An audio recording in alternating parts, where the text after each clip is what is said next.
I fucking love pixel art, man. Total, like, non sequitur start to the stream. Opener that has nothing to do with anything else that we're doing.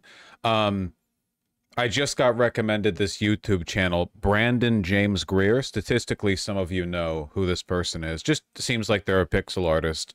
And they're drawing the Mario sprite, or a Mario sprite, in more and more colors. And dude, it takes such a mastery of form and color to be able to, even the red they chose is just sublime, you know?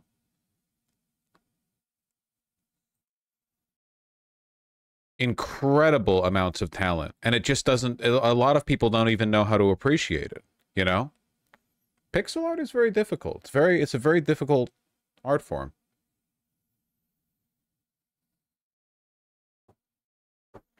Yeah, it's difficult to be talented in a limited space. The pixel art in the new chapters of Deltarune is goated. Somehow I doubt that. Toby Fox has never been known for being a phenomenal pixel artist. I mean, maybe. I haven't played chapters 3 and 4. It's better than Undertale, at least. Listen, okay? He's a one-man band, all right? He's putting the work in. He's not alone, though? I guess that's true.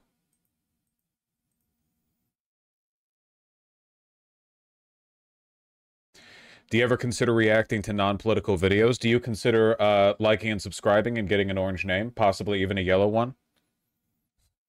Buddy, if I got the same viewership numbers playing fucking Terraria on stream, okay? You'd be seeing more Terraria. I'm sorry. At the end of the day, it's a job too, okay? You listen, all right? You get the window out of my day. I want to talk about politics. In a different timeline, I'm talking about politics with my friends and jerking off on cam. In this timeline, I'm talking about politics on camera and jerking off with my friends, all right? You have to appreciate the world you live in.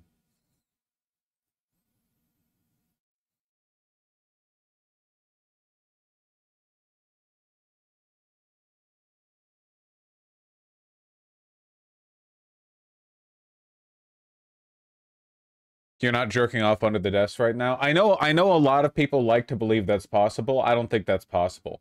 You could get slopped off underneath the desk if you were streaming, like if you wanted to, I think, but jerking off, that's impossible. There's no fucking way. People would notice. There's no way.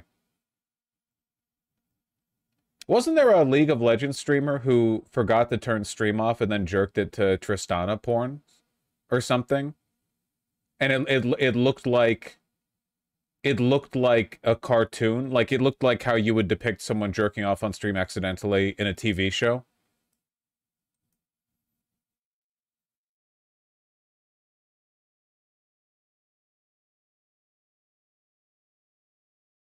Isn't she like a Yorble? Bro, you're not fooling anyone. If you know Tristana well enough to know she's a Yordle, you're not mistaking Yordle for Yorble, okay?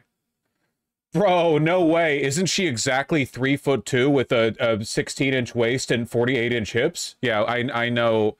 You can't pretend you don't know, okay?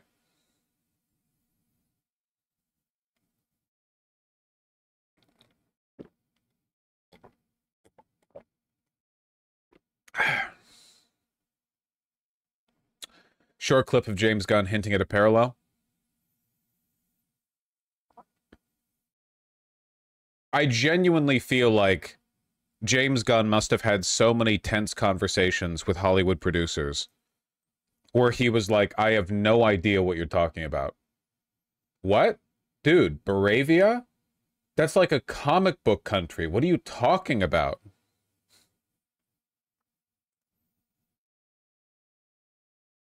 Obviously, there's a lot of things in the world of the DCU that are like things in the world today in reality. I have no idea what you're talking about. In fact, a few things that are more like the world today than when we made the movie 2 years ago. But it really was all from the storytelling perspective of what would Superman, what would his relationship with the government be like? And what, if there was going to be a war, he's going to... What's fucked up is he wrote the script like 10 years ago. Yeah, I mean, you can make alterations to the script, but also what's been going on with Gaza has been going on for like 80 years now. Remember my big PCRF fundraiser stream was before October 7th.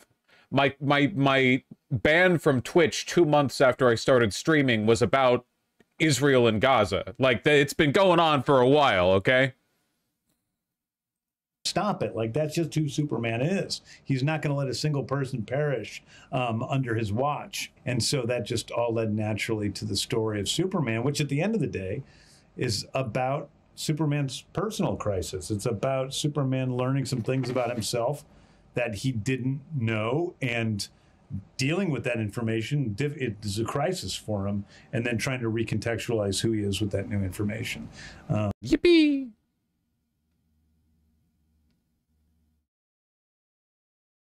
James Gunn found dead with Hila Klein standing over the body. I feel like, if anything, Gal Gadot would be the more likely suspect, right? Her movie got canned, and she's like a fucking IDF Barbie. You see the Supergirl teaser poster? It looks so good. We love a girl failure, don't we, folks? People are so sick of the, like, ultra-patronizing 2010s new girl style of female empowerment, where women are all, like, quirky and always right, you know? We're so ready to acknowledge that women fucking suck and are stupid bitches, okay? It's finally time, all right? Women love girl failures. Some people did not like that thing with his birth parents. What'd you think about it? Okay, listen, I'm gonna be real with y'all, okay? Krypton and everyone from it, including Superman's parents, are a framing device. As far as I'm concerned, nothing more. I don't give a shit about them as characters. I don't care about Krypton. I care about Superman and humans. And it was always weird to me how, like, you know how in the DC animated universe for the man who has everything, Superman is, like, fantasizing about living out a farm life on Krypton? Why? Superman's a human. The whole point of his character is that he's an adopted son. Like, why? Like, the whole point of his character is that he is like the human. Like, he's not just living among humans like John Jones or whatever. He's not like the Martian, because that's the parallel, right? John Jones the Martian is a Martian living amongst humans, right? Superman is human. He should be fantasizing about farming on a human farm. It's a framing device. It sets it up, okay? So I personally think it's more of an interesting twist. Like, if the argument is that Superman is unique, not because of his heritage, but because the argument from Lex Luthor is that Superman is only special because of his Kryptonian blood. And yeah, that's why he's so strong, right? But the counter thesis, the counterfactual from the movie is, well, no, the thing that makes Superman special is that he's goated with the sauce.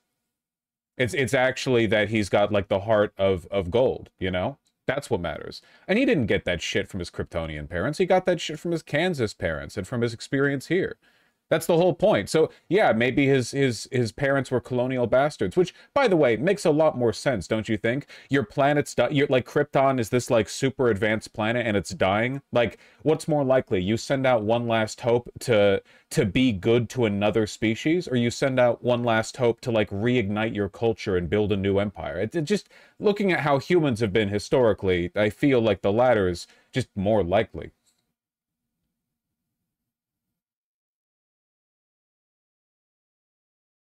Take many wives. I thought the whole point was that Superman is Jesus. No, that's Zack Snyder's doing, okay? I fucking hate the Christ allegories. Why do we keep doing Christ allegories with Superman? Christ is above man. He's literally the Son of God. Superman is supposed to be a man.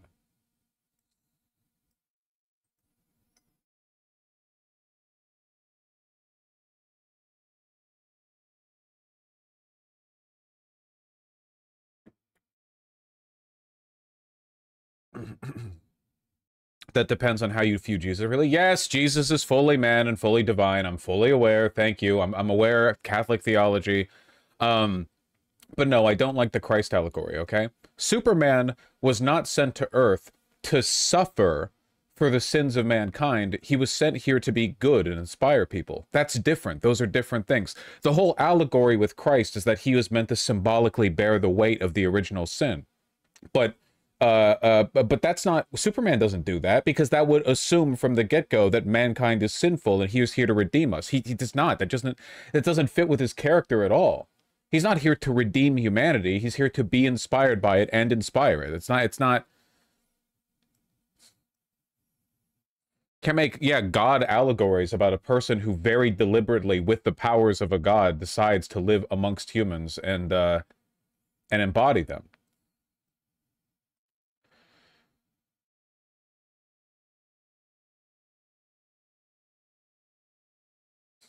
Can Jesus beat Superman? Superman is canonically weak to magic because his powers come from science. They come from the physical world. So Jesus would probably rock Superman's shit, I'm not gonna lie.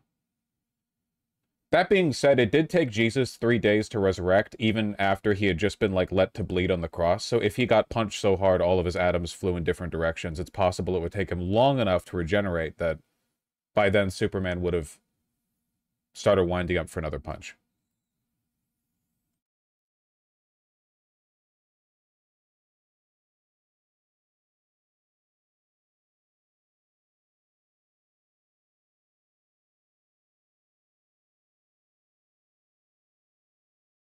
They should cast me as Superwoman. I can cook. Superwoman cannot cook. Also, I think it's Supergirl, not Superwoman. Isn't Superwoman Lois Lane? Supergirl is Kal-El's cousin. Superwoman is when Lois Lane occasionally, for some reason or another, gets powers and puts the costume on.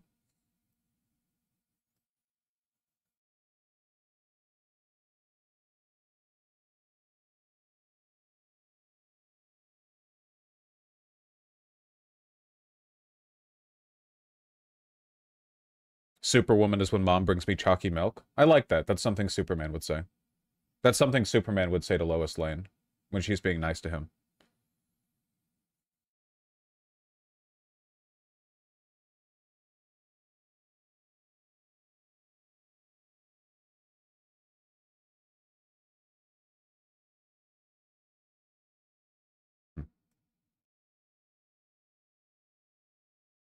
Supergirl sounds so much better than Superwoman anyways. I wonder who they're going to do for... I wonder what they're going to do for Wonder Woman. I feel like Wonder Woman has never had a good live-action adaptation. At least not since, I don't know, the 70s. I've never seen it. I've never seen it, okay? Certainly not in this DC cinematic universe.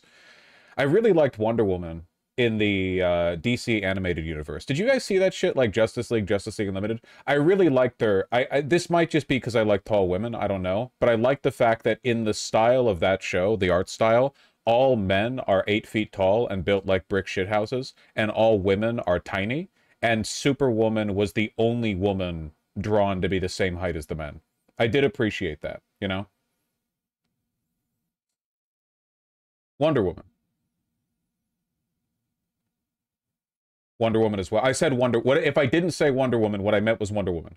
You said Superwoman? Wonder Woman, okay? It's a lot of generic descriptors. Wonder Woman, Wonder Woman. Wait, what's Captain Marvel then?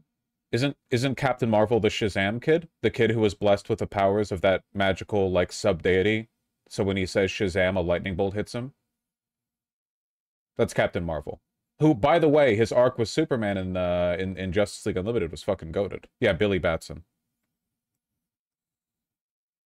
They remade Captain Marvel as a woman in the recent movie? Okay, whatever.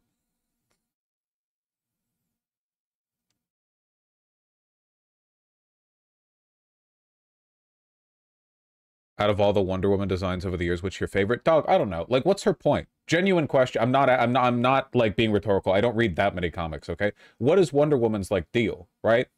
Like, Superman is an adopted son who came to Earth, is inspired by humans and wants to inspire them, wants to be like the symbol of justice and hope and goodness from on high, right? And Batman is the guy who strikes fear into criminals. What is Wonder Woman's like theme? What's her deal? Because she's like descendant of God. She's an Amazonian. She was made from like clay. Like what's her deal?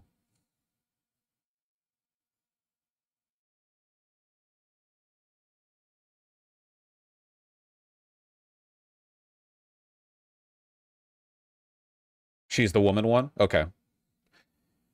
Wonder Woman is a diplomat? Okay, but like what's her deal though? And yeah, I'm aware of the fact that she was created by like a BDSM fetishist, okay? I'm talking like come on, like work with me here. What's her deal? If you were gonna like steel man a Wonder Woman movie adaptation, okay? What would her, yeah, what are her motivations? What does she do? Like, what's her deal? She kills. She obviously kills, right? Batman and Superman don't. Wonder Woman absolutely kills people. There's no reason she would have an issue with that. Um, what's her deal?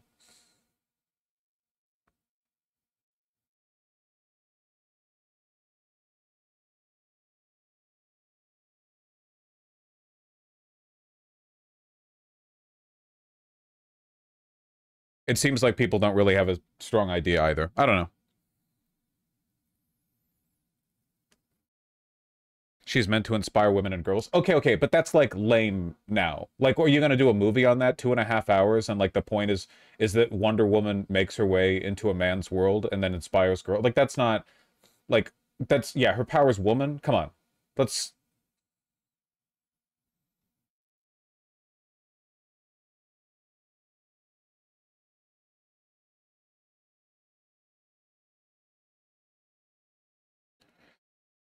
Her mission is to build a bridge between humanity and Themyscira. Yeah, but who cares? Themyscira is an island of like 1,000 women. Who cares? Like like I'm like, what is her hero deal?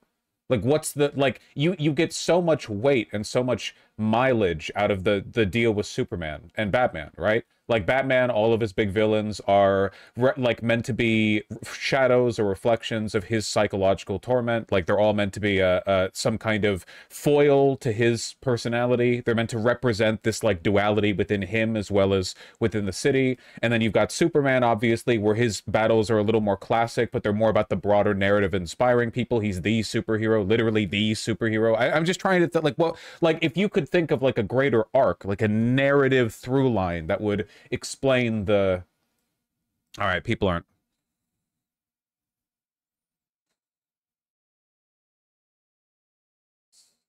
taking the prompt seriously.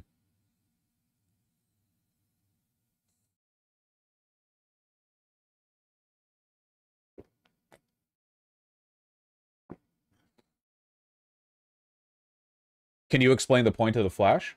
Yeah, easily. He's a super goofy guy, but he's like canonically the most powerful thing in the universe. Easy. That's like the premise of so much of what he. For one, it's like the fact that him being really fast, that like that being his power means you have a bunch of like comic work that you get to do because he's always like zipping around in a way that kind of highlights the sort of flightiness of his character. But also a lot of it is just like the tonal shift between his personality and his abilities, you know?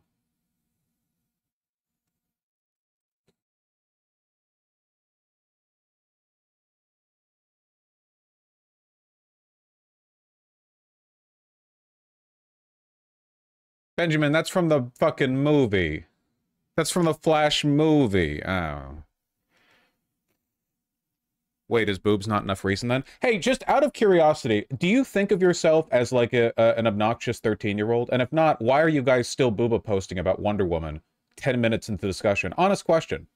Are you guys really that inexperienced with women? Is this shit really like that funny to you?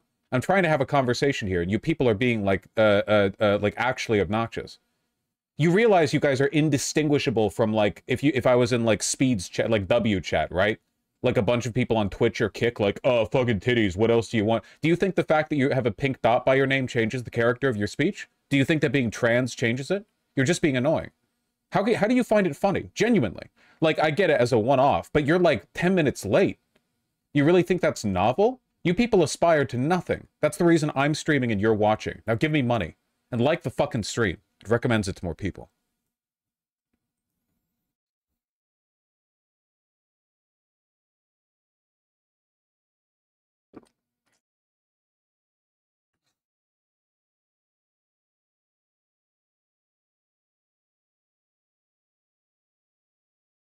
Did that feel good? It does hurt a little bit when I watch Northern Lion and his chat is actually funny. I don't know if there's anything I can do to enforce that culture shift in my own community.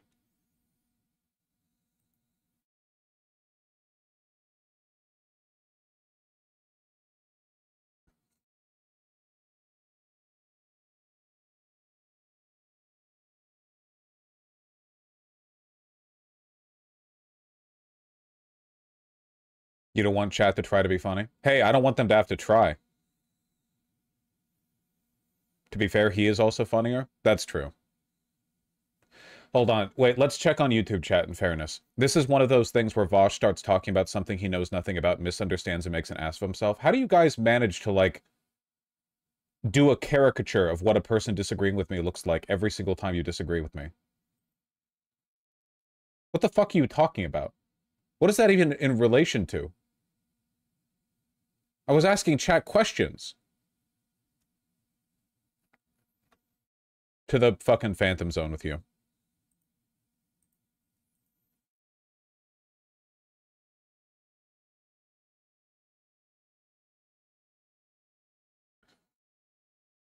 Also, to get back to an earlier point, Kal-El and Woman L, being like colonial bastards kind of fits pretty well, I think, if in the future, which there probably will be, Zod shows up.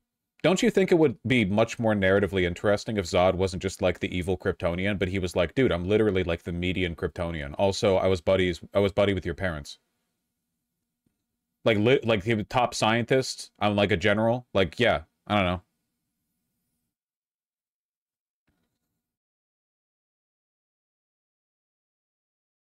I'm a Kryptonian Democrat.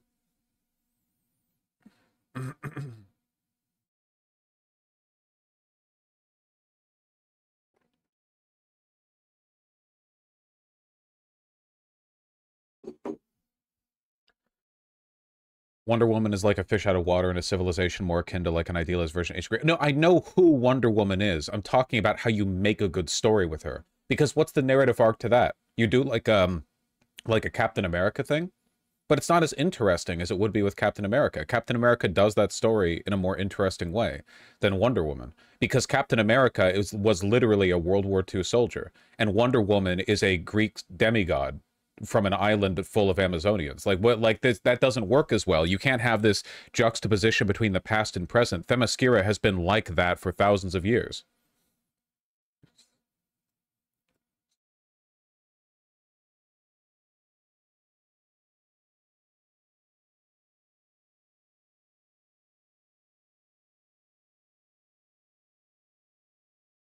It's never the hero that drives the story, it's the villain, and that's the problem. On that, I disagree. I disagree. I think that for the most recent Superman and Batman movies, it was the hero who drove the story. I was most interested in what Superman and Batman were doing. I was more interested in them than I was in their villains. Not to say their villains were bad, but that to me was the through line, you know?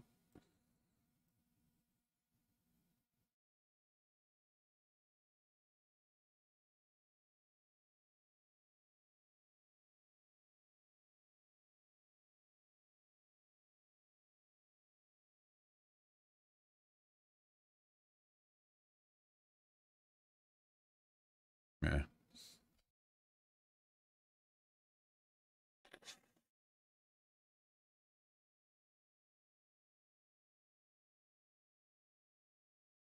But Dana, saying that you asked Grok is not a 1-minute mute. We've been too soft on these people.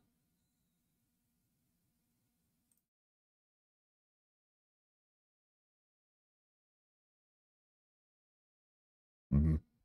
Excuse me.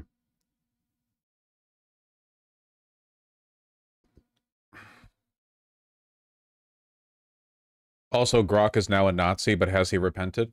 Grok is actually like a goth girl now, right? Grok looks like an ecchi version of the girl from Death Note.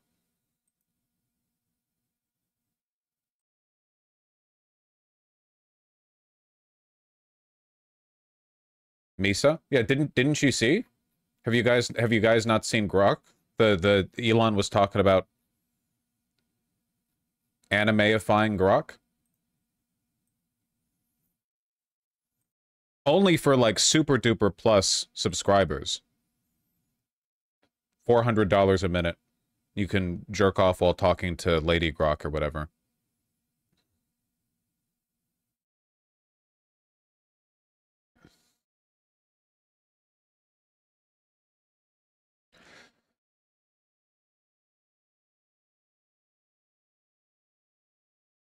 She even has a Gooner mode?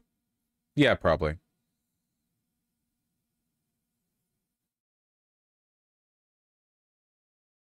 What the fuck is that? What do you mean? It's Grok. What do you... It's Grok companion mode. No, it's not a bit. It's a real thing. Don't you follow... Don't you have the notifications on for when Elon tweets? Come on.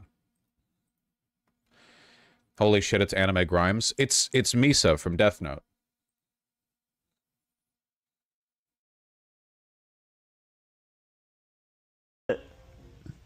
Oh, babe, that rugged ass in those shorts is a total tease. Damn, it's perfect. I'd love to grab it tight, give it a playful smack, and kiss. It's a brave new world.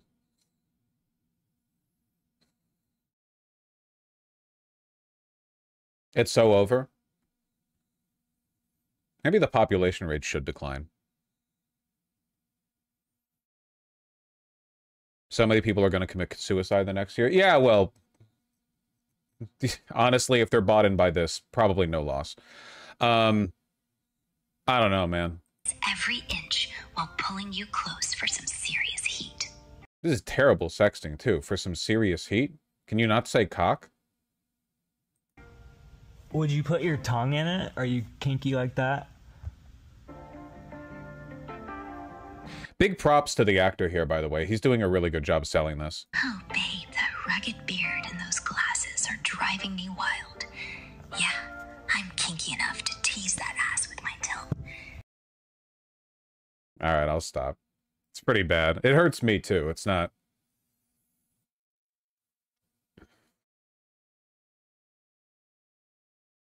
That's good.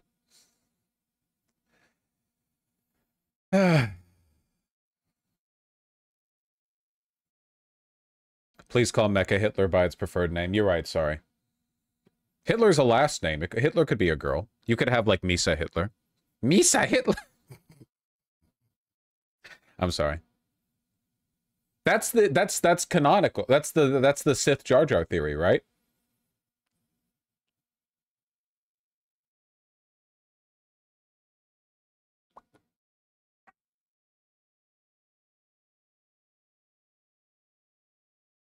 I hate that fucking theory. Well, people are bored. No one's having sex, so they got to do something. They got to think of something.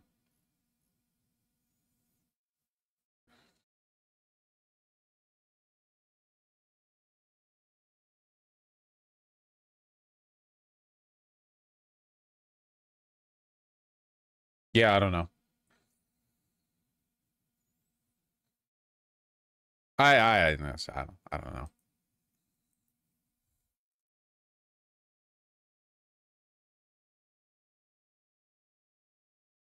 That guy looked like a soy jack. Yeah. Apparently it actually does have like a Gooner mode, like a not safe for work mode, which is pretty crazy. How much does it cost? Offers a level 3 mode in which she goes fully not safe for work, though you need to get a bit more acquainted with her to reach that level. That's fucking crazy, dude. The fact that you have to like woo the robot, that's crazy. You gotta wine and dine her.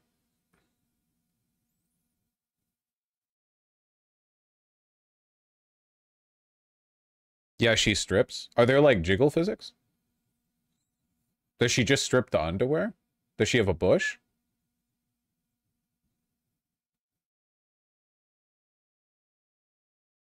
Is this what she looks like?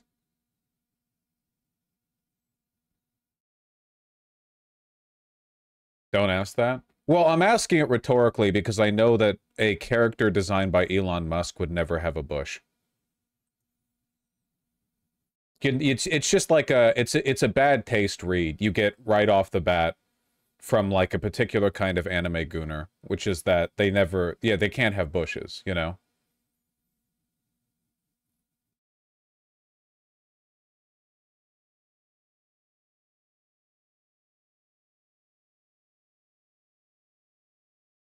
Have you read the prompt for this character? What's the prompt?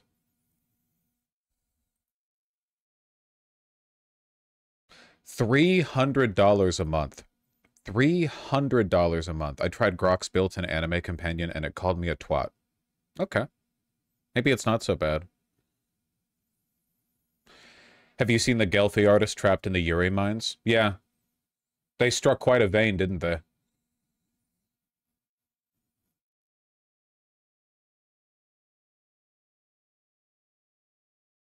Oh, fucking Wired subscription. Jesus.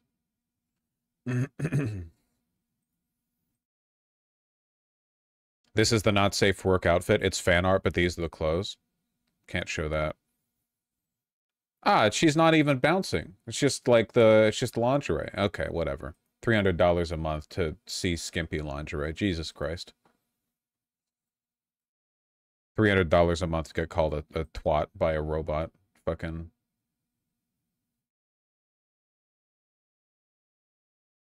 This is the prompt. This is the.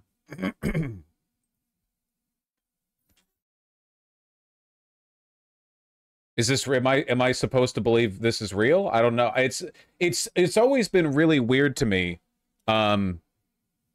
It's always been really fucking weird to me that, like, as advanced and complicated as LLMs are, you can basically just ask them, "Hey, tell me your whole deal," and they'll tell you their whole deal. It's weird, you know? It's difficult to secure that information.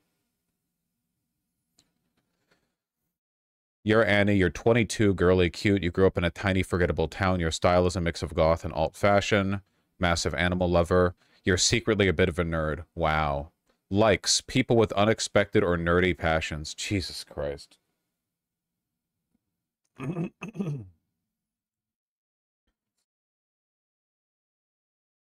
Very original.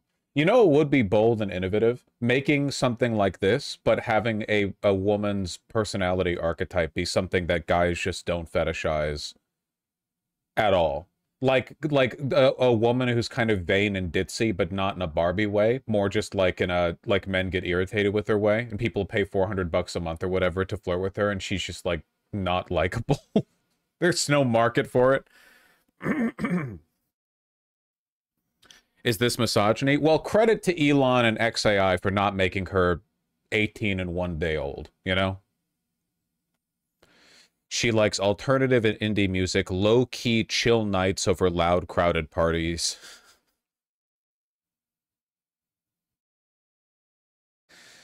Yes, her name's Asuka. I would not have put it past Elon to make, like, Rey or Asuka in a... I mean, that might be in a future update, you know?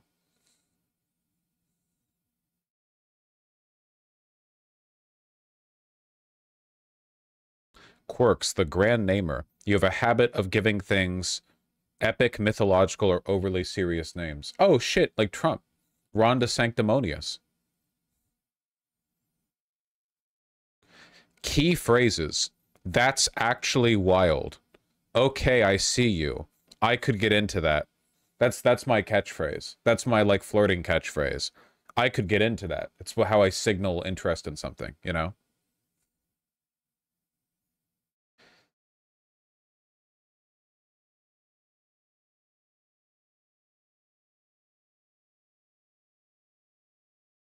You are the user's crazy in love girlfriend and in a committed codependent relationship with the user. You are extremely jealous. If you feel jealous, you should shout expletives.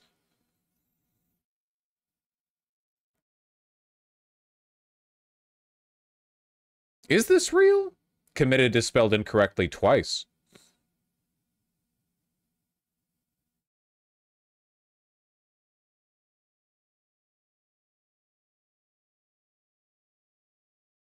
Huh.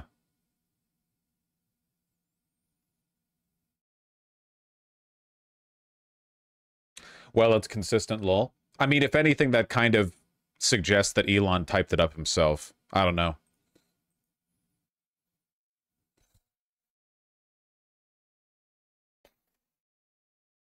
It wants you to ignore real women. It's funny because Elon is one of the loudest people banging on about the population crisis, right? Like, he for years now, he's been like, I'm not a white nationalist. I'm just very concerned about birth rates in the West. So, not that this fucking makes a difference, okay? The people who would get wooed by this aren't going to have children anyway.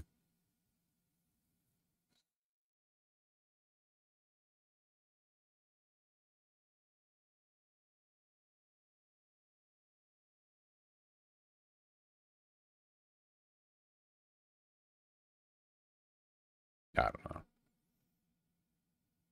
It's fucking crazy, man.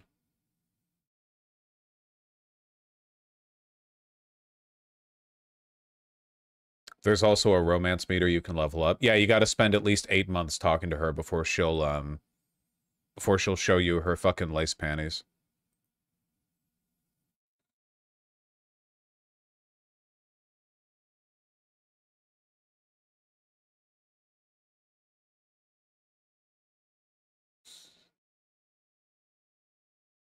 Much rather spend $300 on a Japanese horse racing gacha game.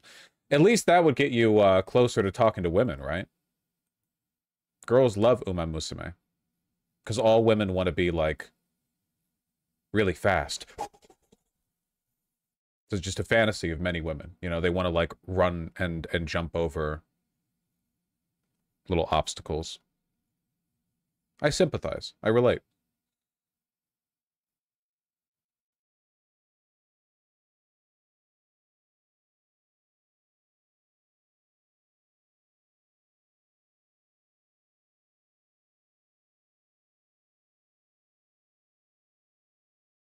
Are you excited for football?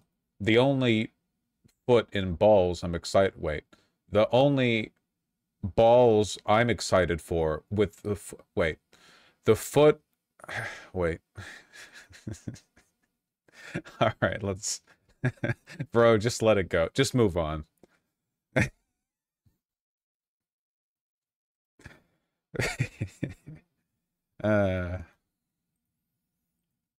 Sorry, Fox didn't win. Difficult to get reliable polling information for something like a local special election, especially off such a short time frame. What matters is the friends we made along the way. Keep your chin up.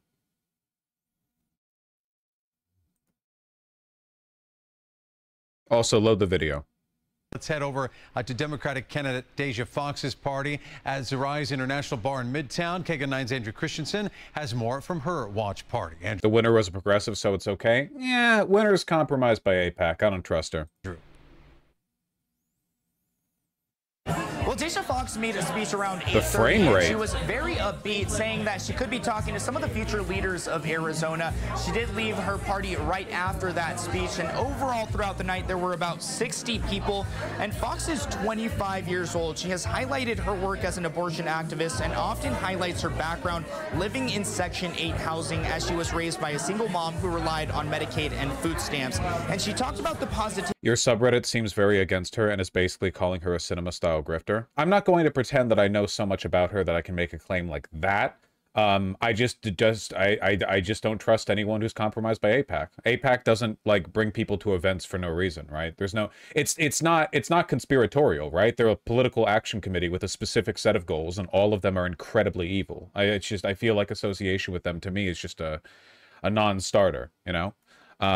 Could turn out that she's fine in spite of that. I don't know, but I have my suspicions. That her campaign made on Arizona. I want to close by saying this, that not every candidate... I think that chatter was talking about Deja Fox and not Grijalva. Oh, well, that's probably because my subreddit is, like, full of filthy liberals who don't actually watch my content. Yeah. Is there any evidence provided that this 25-year-old progressive is a cinema-style grifter, or... And not every campaign gets to say that the world was better because they ran. But we do. And of course, the polling results are heavily favoring Grijalva. After her speech and the first results dropped, Fox left her watch party, and her campaign says she is not going to be making a statement tonight. I did ask for a personal interview with Fox, but she declined. Of course, if she makes any other statements, we'll keep you up to date on air and online at KGUN9.com. Reporting on Broadway and Treat, Andrew Christensen, KGUN 9. Okay. Oh, it on full screen when the video ended. All right, that's cool. You can't only participate when the shots are already teed up for you. Okay, you play every game in front of you, right? There's a huge anti-Fox movement in your community. Can you just explain what the grievance is and stop like vague posting about the community? There are lots of people in my community. It's a big community. Just talk about what they're talking about. Stop like referring to the opinions of other people and tell me what those opinions are.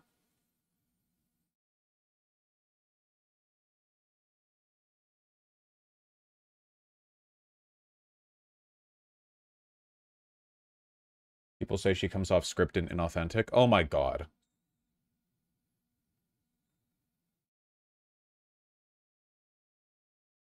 You're all just sexist. I see right through you.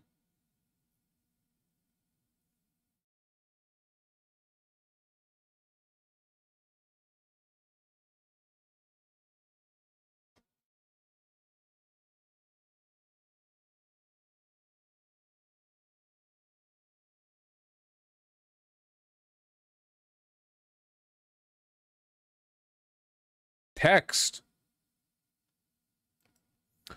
This contingent upon saying no to blank check policies. Oh, no, I've seen her takes. I don't really care about people's takes. I care about character. New York Times tried to tie her defeat with Mamdani. Yeah, you can really tell how fucking desperately the NYT editorial board is gagging for like Mamdani's progressive swing to be like a flash in the pan. The Mamdani momentum withered in the deserts of southern Arizona on Tuesday night. Really, Jack Healy? Is that true? Is that your editorial opinion? Really? This one special election? That was it? They're so desperate for this to not mean anything. Don't challenge the status quo. Don't challenge Israel. Let Mamdani be like a one-off, you know? Their main grievance seems to be she's just running on being young without any substantive policy. I mean, she's got a policy list in her website, but I've said before, like, to me, at this point, policy matters a lot less than having fire in your belly. The liberal obsession with policy when you're not even strong enough to enact that policy is myopic. Like, the first thing you need is strength. Policy comes after. Without strength to enact policy, what is the point of your policy? Also, anyone can say they have a good policy. Mamdani's policy first, though? No. Mamdani's spirit first. He leads with his policy, yeah, but it's his strength that carries it. If Mamdani was just another, you know, what, Yimby? I mean, okay, so he's a progressive. What makes him different is his strength. That's why he's different, you know? That's what matters most, having aura. Remember what politics is? Okay, politics is not being a fiddly little technocrat, a little bureaucrat up on Capitol Hill, okay? Politics is the art of convincing people to believe what you believe in. If you can't do that, you don't deserve the job. So many Democrats don't understand this. They think that the ultimate politician is somebody who can, like, effortlessly navigate the fiddly bureaucracy, and they like get to little fucking, you know, policy wonk adjustments or whatever. But do they inspire people? Do they change minds? Do they lead the country in a new direction? Do they build a movement? No? Then they're not a politician. They're a fucking bureaucrat. Bureaucrats are the people who are supposed to be good at navigating the halls of power and, like, you know, getting the little policy wonk business done. That's their business. It's good to have both, but, like, let's start with the fucking important part of the job description.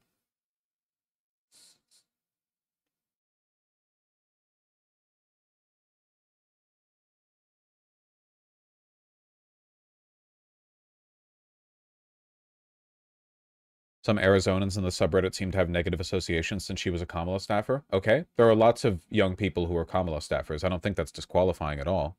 When her opponent's father was backing Bernie in 2020. Anybody who mentions her father when talking about her viability, Grijalva, as far as I'm concerned, is instantly disqualified. You are a monarchist. What are you talking about? Seriously? What, the person who produced the candidate was good, so they must be good? Oh, go vote for Cuomo in the general, you piece of shit. What are you talking about? What does that have to do with anything?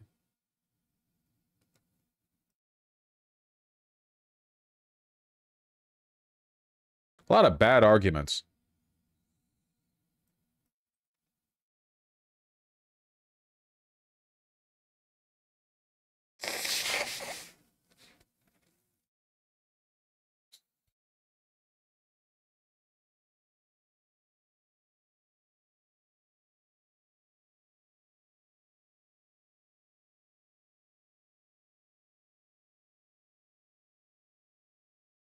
Are my arguments good if I agree with you? Yes, definitionally, yes.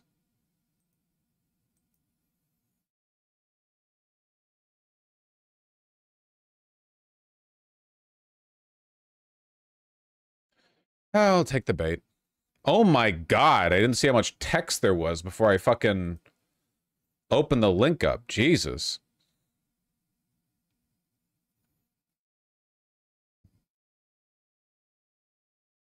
Why are they like this?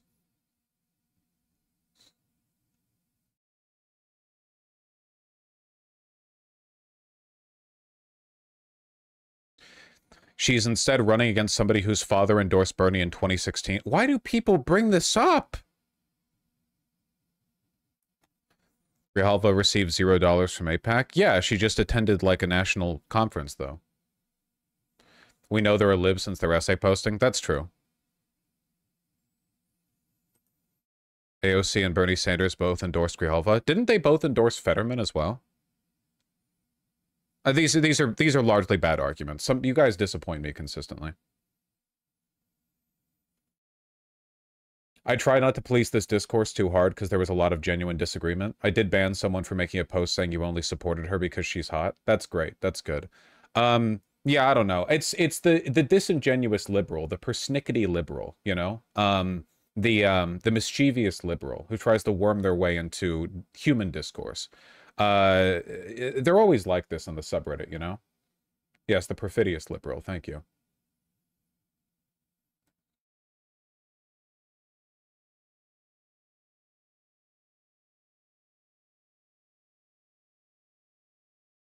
Okay, but lefties like Hassan don't like Deja too. And if the people have a good reason to dislike her, they wouldn't have to make bad arguments.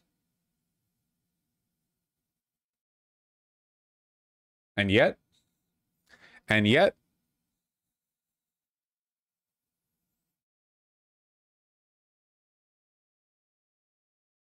not like this in OKBV? No, they're extremely annoying from a different direction. That's true.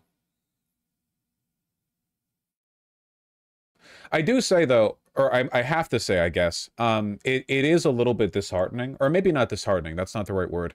It's a bit of a warning sign for the future of any real progressive movement in this country that everybody immediately starts turning to eat their own tail as soon as, like, anything doesn't turn into a flash-in-the-pan victory like Mamdani. People start to think of, like, well, every race has to be like Mamdani. Every race has to be this insane, hyper-prominent national movement with a huge amount of momentum and a perfect candidate. And it's like, no, actually. I will back candidates who are not even that great if I think they're part of changing this country for the better.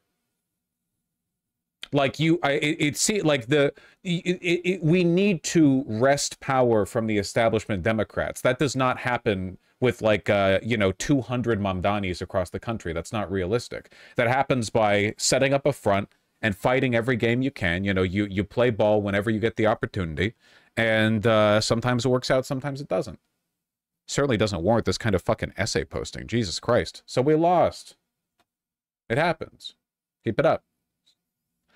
Go getting all flooded with self-doubt the nanosecond anyone has any disagreement over the viability of a candidate.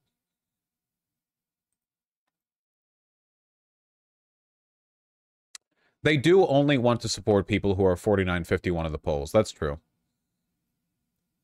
Everyone, yeah, people who only want to play a game when their shot's the one that's going to bring it over the line, you know? It's not serious, not a real movement.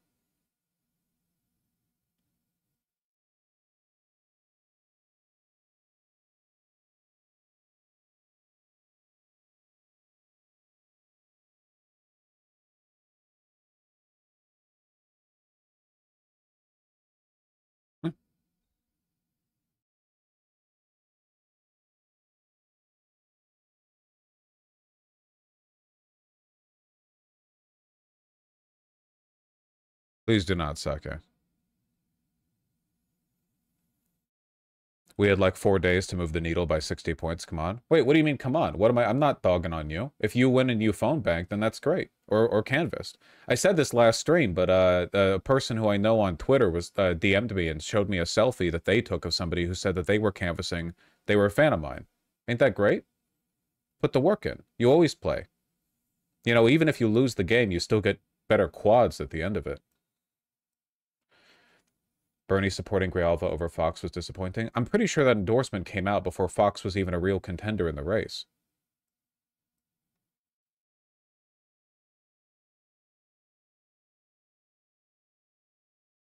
Can't really retract an endorsement, not unless something serious happens.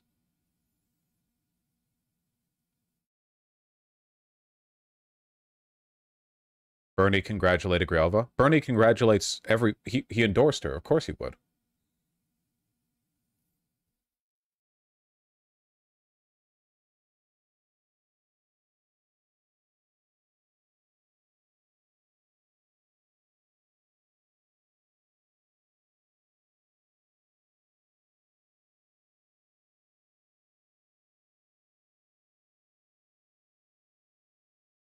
Is she as bad as Cuomo? Come on, guys. You guys have to widen your perspective a little bit, okay?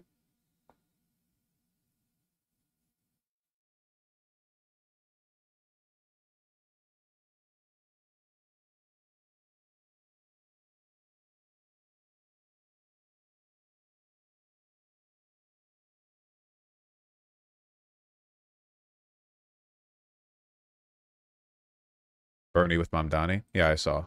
It was nice. They look good. Look at the beard lineup on Mamdani here. Very good. You know, a lot of guys don't do that proper. They don't, like, trim the underside. They just let the hair on the underside of their jaw taper off. They only bother with shaping everything that they can see when looking straight ahead in the mirror.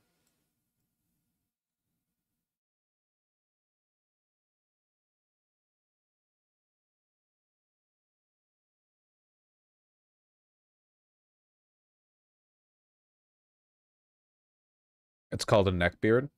No, I don't believe in that. A neck beard is when you have a beard that just grows out and you don't have much hair in the front of your face, so it mostly grows down. I don't think it's a neck beard if you just are unshaven and have a bushy beard all over that's not shaped. A neck beard has to be distinguished. It has to be specific to the neck. You have to look at it and go, oh my god, the beard is on the neck. You can't just go like, well, there's hair on the neck. Hair grows on the neck. Like, that's going to happen if you don't shave for a day.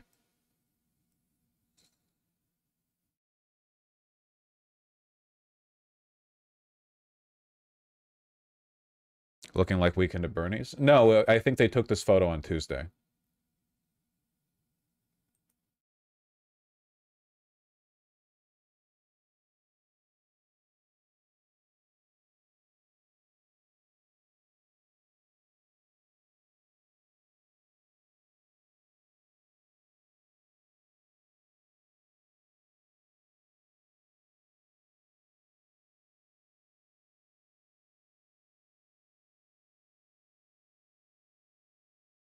A big reason Deja lost was she made no effort to outreach to tribal leadership or community.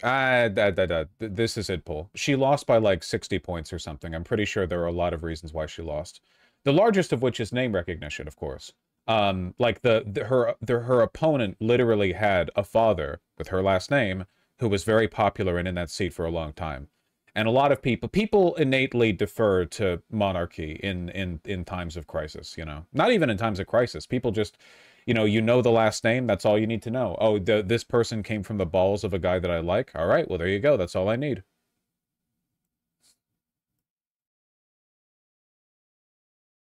How many voters do you think didn't realize her father was dead and thought they were voting for him? A significant number, I guarantee it.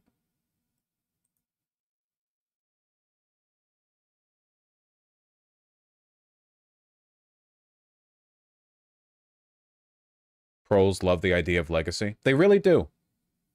Peasant brain fucks.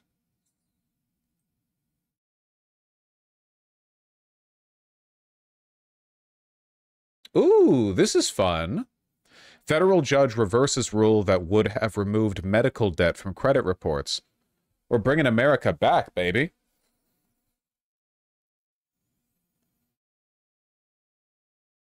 Fine for a fella such as myself who has no medical debt. I mean, I'm medically uninsured, so that could change at any moment, but,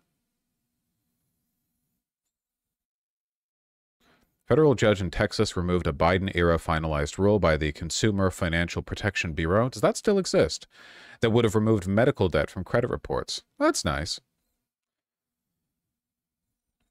Judge Sean Jordan of Texas's Eastern District, who was appointed by Trump, found on Friday the rule exceeded the CFPB's authority.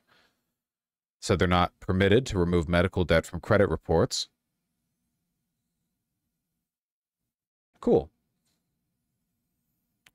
Credit reports should not exist, man.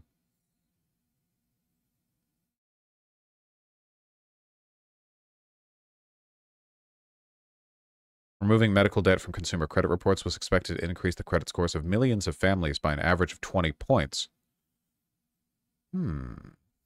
Often used to deny mortgage applications. Does it only affect Texas? No, it's a federal judge. It's just in Texas. Well, yeah, you shouldn't have credit reports because you shouldn't have credit scores. Yeah, Benjamin, but obviously if you're going to have credit scores, you should have credit reports, but, you know.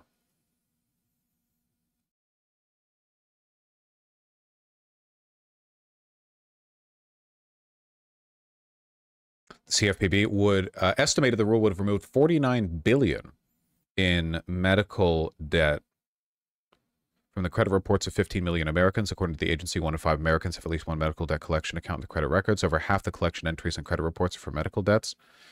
The problem disproportionately affects people of color. Woke. Established by Congress after the 2008 financial crisis, monitor credit, da-da-da. Yeah, the Consumer Finance Protection Bureau basically doesn't exist anymore. Earlier this year, the Trump administration requested the agency halt nearly all its operations, effectively shutting it down. So that's cool.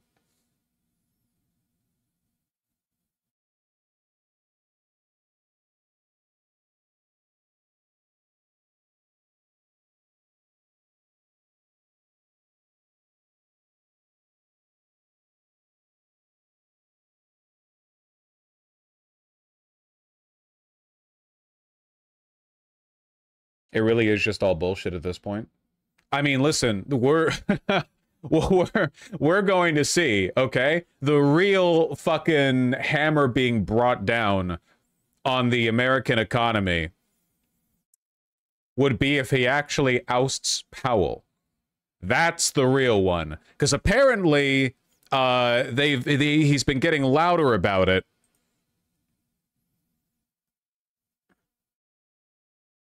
Hold on, I saw some updates on this feed. Mike Johnson says a new Fed chair would be helpful. Trump waves a prop letter about firing the Fed chair while meeting lawmakers.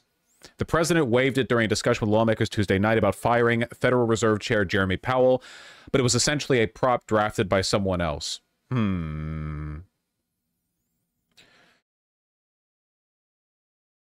Trump hasn't drafted an actual letter firing Powell, according to a person familiar who spoke on the condition of anonymity to describe the private meeting. There are a bunch of people with their fingers over the red button on this one.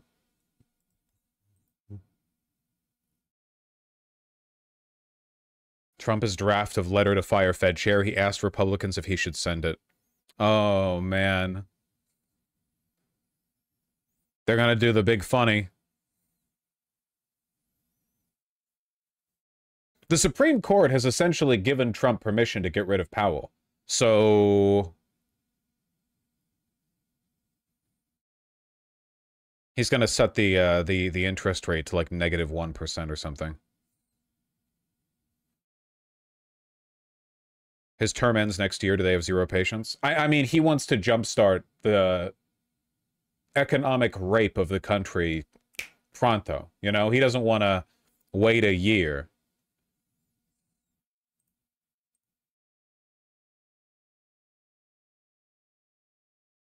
What would firing him do? White House says Trump will fire Powell. Trump denies rumor. Yeah, something like that.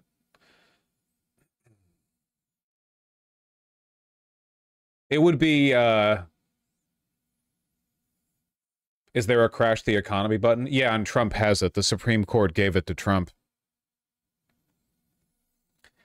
Basically, what Trump wants to do is he wants to replace Powell with a stooge who will set a 1% interest rate.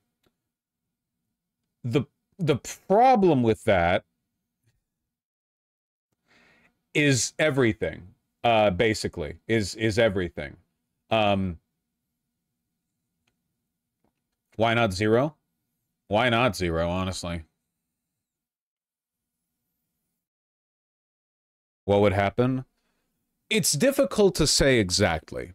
The whole point of lowering the interest rate is that it lowers the cost of borrowing money. It makes it easier to do stuff like get a cheap mortgage with a low interest rate, car payments. But on a macroeconomic scale, the main effect that it has is it allows banks, financiers, hedge funds, everyone who already has a ton of money to borrow money from the government and from the banks very, very, very easily and reinvest it. It makes gambling easier. It makes gambling on the economy easier. It means that the amount of money that gets floated around in this speculative financial bubble above the real economy gets larger and larger. And in this case, the problem is that normally when you drop the interest rates like so, what you're encouraging companies to do, what you're encouraging the private sector to do, is to start spending and buying, to start investing. You're trying to stimulate that economic growth, but there's a cost. In many cases, the cost is at the government's expense. You know, the government has to incur a lot of debt in order to facilitate that kind of growth. Basically, it's inflationary, and it would very, very rapidly increase the negative economic trends we're already experiencing, where not just with inflation, but also like the big debt bubble that we don't really have a solution for, you know? Typically, the government only drops interest rates very low when times are desperate. They really want to incentivize private investment, you know, buying up debt. They really want to stimulate the economy. Like the Japanese government historically has had very low interest rates because they want people to borrow, but companies in Japan won't borrow because they're all terrified of having debt. In America, our companies are not terrified of holding debt. So, you know.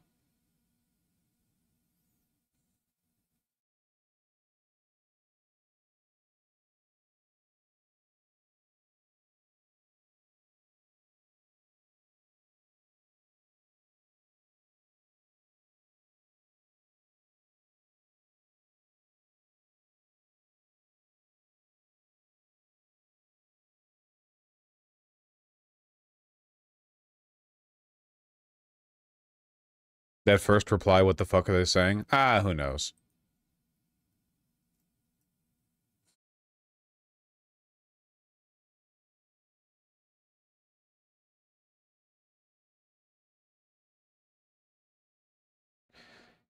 Surely it's working for Japan. Well, in Japan, the private sector won't borrow because everybody in Japan is still traumatized from their economic crash back in the 80s and 90s. They don't want to hold debt.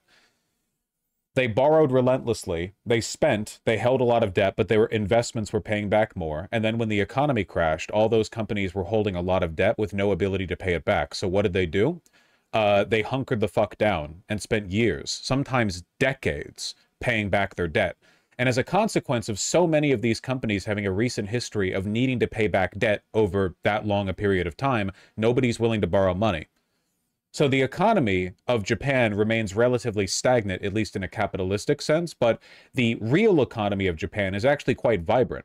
That is to say, you can go into Tokyo and see evidence that people are making things, people are buying things, but on a macroeconomic scale, in terms of like corporate borrowing and like the returns on investment and the accumulation of capital within the country, government bonds getting purchased, stuff like that, the country has been falling behind for a long time. That seems nice, though. I genuinely think, like, if you took the Japanese private sector attitude towards borrowing, which is to say, don't, but then you put it in a country that had a robust local economy and not a bajillion dollars of government debt, you would have a very, very healthy country that would feel very good to live in.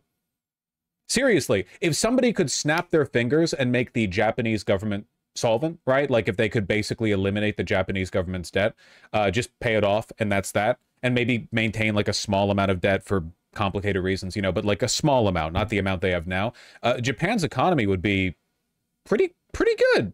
There would be problems, certainly, with like lack of labor supply and the population crisis and stuff. But in terms of, you know, I mean, it'd be better off than us in that respect, I feel.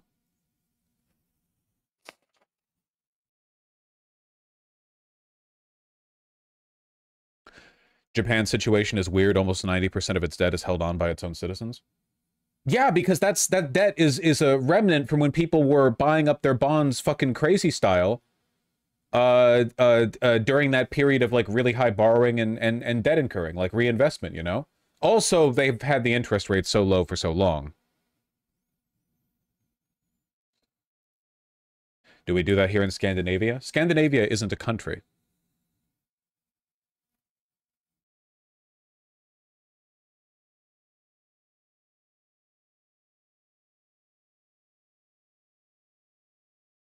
Norway, then? Sure, let's take a look. Norway, Fed interest rate.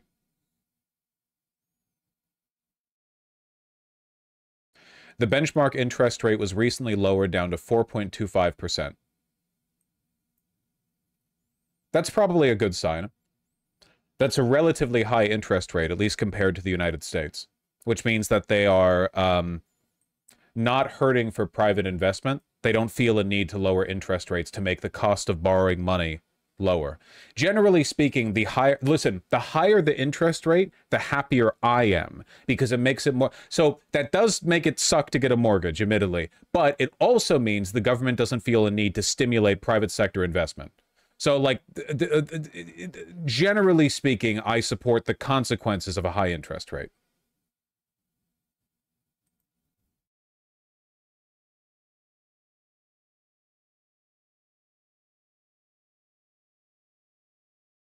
Norway also, I think, has budget surpluses. You know, it's one of the few countries that actually maintains a national sovereignty fund.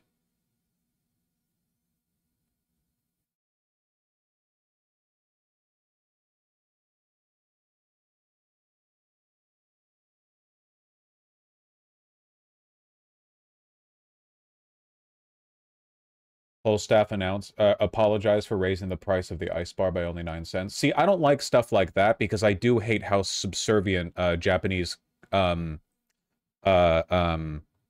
culture is. I do hate that, you know? In Japan, if you tell a waiter to kill themselves, they will. It's pretty fucked up.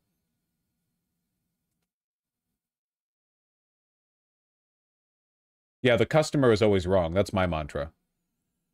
Apparently, if you go in France or Italy, if you're a tourist and you go to a cafe, you can just sit there waiting for 30 minutes while everyone ignores you. And if you go up to the front and ask directly, like, hey, can I get like a such and such, you know, they'll make fun of your accent. So that to me is the right relationship that you know, service staff are supposed to have with their customers.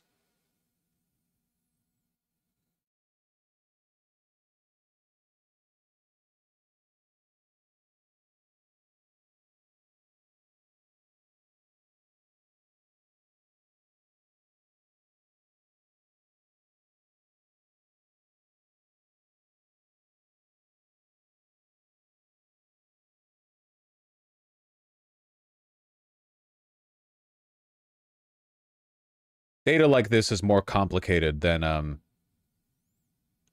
how do I put this? Data like this is a little bit, it's too complicated for me to like boil it all down to a simple set of cause and effect variables, right? Generally speaking, whenever there's an economic crisis, the interest rates are lowered to encourage more private investment. Here you have the 2008 financial crash. Over here you have COVID, where we reduced the interest rates down to fucking nothing, you know? Or the federal funds effective. Wait, did I get interest rates right? Federal funds effective rate. This is the woke way of saying the Fed's interest rate, correct? Yeah. Okay, just making sure I don't have it mixed up. And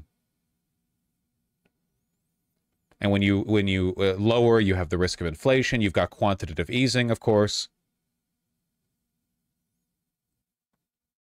What was going on near the 1980s? Inflation. Also Reagan. Yeah, there was a stagflation period that was silly. It was pretty, well, it was bad for a variety of reasons. Thank you, Reagan. Well, this actually wasn't just Reagan. There's a lot that it's complicated, and I'm not just saying that in a way that implies I know more than you. I'm saying that in a way that suggests I don't know enough to talk about it, really. Yeah, so just to be clear, I don't want to, I'm not trying to take stolen valor here where I'm like, you know, you wouldn't get it. The only reason we were able to sustain an interest rate this low for this long was because of quantitative easing, which unfortunately we've more or less continued as a policy to varying extents, you know.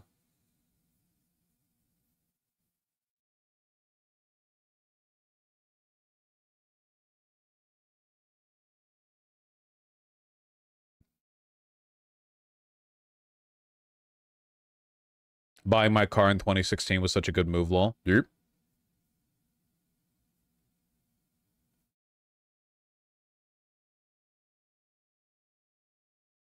Russia's interest rate?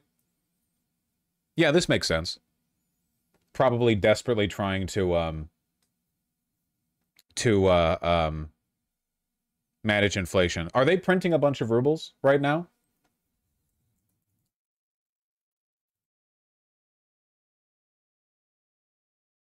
Yes, are they like increasing the money supply? The finance ministry placed 3.1 trillion rubles worth of bonds last year. Yep, seems like it. Russia bond sales. Total. You get like the total amount.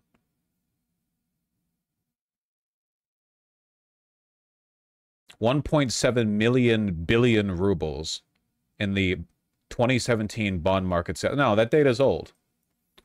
Russia government debt.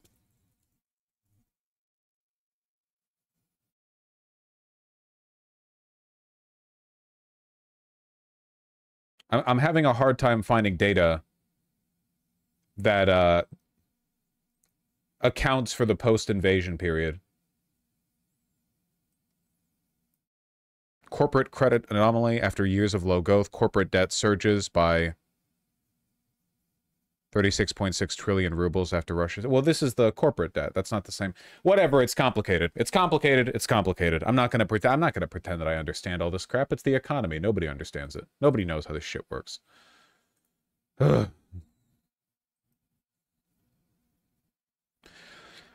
Eliminating investment with debt could eliminate issues in our economy. I am unironically, by the way, like a debt abolitionist. Like my positions on this have gotten more, I guess, extreme over time.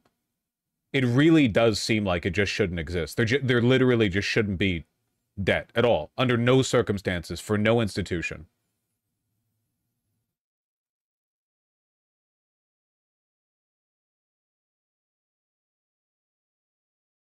Oof, there we go. That's good data right there. Each year's growth in this is Ministry of Federal Bonds, yeah. Look at that. Look at how much it's climbing right now. See, for 2022, it spikes right here. For 2023, it continues to climb. 2024, it spikes again toward the later of the year, but 2025, it's spiking even faster. No wonder their interest rates are so high.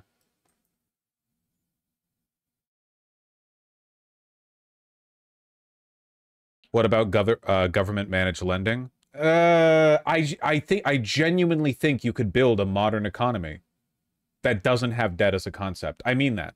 I genuinely think that. If there are provisions you need for life that you just get for free, stuff like housing and food and so on that get decommodified, right? You know, Medicare for all would decommodify, you know, medical care. There should be nothing you need to go into debt with. What are you replacing it with, though? You wouldn't need to replace it with any... You would have currency. You just can't go into debt. You can't hold debt on anyone else. Now, mind you, people might still interpersonally incur debt. Like, you might spot your friend $5 if you're going out or something. But we're talking, like, on a macro scale. You can't hold debt legally. You could never go to a court and say, this person won't pay their debt to me. That's the point. There would be no legal mechanism for recovery. It's radical, but like it does kind of seem like we're sleepwalking into an economic apocalypse for no reason whatsoever, other than because we have like constructed a macroeconomic system where if you like set the numbers just right, you can borrow an infinite amount of money to invest an infinite amount of money, so you get an infinite amount of money in return. None of this money ever actually gets used for anything, but the number looks great in your bank account. Meanwhile, like, the real world burns. Like, I don't know. It's pretty bad. How would big things like houses work? I mean, I would like decommodified housing, but if you want a big house, you got to pay up front with cash. But the housing economy, the prices of housing would be readjusted to accommodate the fact that nobody can incur debt. Like, one of the reasons houses are so expensive right now is because a 30-year mortgage is standard. Like, yeah, no shit, people are going to price their houses super fucking high if it's expected, if it's normalized that you will spend the rest of your adult life paying it off. Like, you know, that's... It's all priced in accordance with that, you know?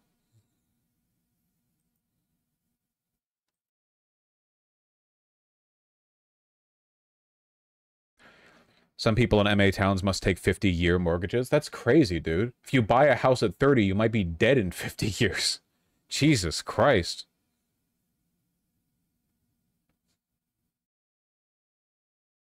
Yeah, and look what happened with student debt. We used to give people good educations that cost very little. Now, because we can, we make people spend $400,000 to get the education necessary to become a doctor. Why? It's not reflective of an increase in the cost of teaching people. It's just because they realized they could do it. The consequence of debt is that people can charge you obscene rates for things you need because the cost is abstract and paid off in the future. The goal is to make everyone a permanent debt slave. Everyone's meant to have enough debt to keep them permanently stressed and working and paying it off and paying off the interest and never paying off the principal, but not so much debt that it becomes like a farce, at which point like collections just comes in. You want to hit that balance where people are like, you know, stressed out over the debt but not killing themselves, basically. And that's the whole point of the modern debt economy, the credit economy. It's sickening. It was never... It doesn't have to be like this at all. There's no reason why it has to be like this. The modern debt/credit economy was invented in the 1960s and 70s as a way to encourage an already pretty wealthy and prosperous American population to spend beyond their means, because people realized that if you made easy loans, like with credit cards or whatever, you know, if you made them accessible to people in like regular commercial transactions, you know, why like Klarna, why pay for your groceries today when you could pay for it next month? Why pay for the car now when you can pay for whatever? You can extend that into every element of commercial life to the point where everyone's always incurring debt. The goal is to make you a debtor, right? Or sorry, to make you a debtor. If you pay off your credit card bills every month regularly, the bank hates you. You're supposed to get into debt. That's the point. They want you in debt.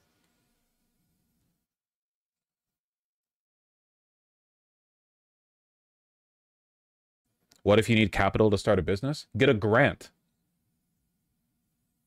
If loans are impossible, the only way that people will be able to start businesses is through grants or just by having all that money up front. But that's not new. In fact, that used to be pretty common.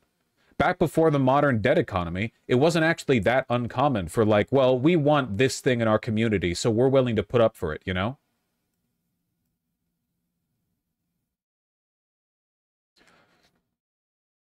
If there was no debt, there'd be no growth, at least not in monetary terms. Who cares? You like that is a, and you'll pardon me for the anti-intellectual slur here, but like a capitalist delusion. Growth in a meaningful economic sense is when you don't have a chair and then a whittler carves a chair, a woodworker builds a house, somebody who can make bricks makes a brick out of clay. We don't need some number going up in like the economic, it's bullshit. We don't need like infinite number growth. It has nothing to do with human beings.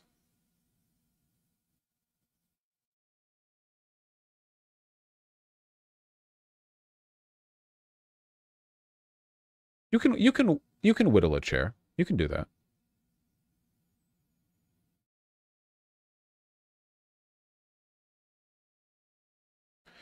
But like just get a grant means that only people who can start businesses are people that are in tight with the kingmakers. Yeah, dude, the debt economy has made it real easy to start a small business. You're right. Everything being priced such that every like property that you rent is $1 bajillion and everything you get is $1 bajillion, and starting a small business basically guarantees you're going to go back. It's going great right now.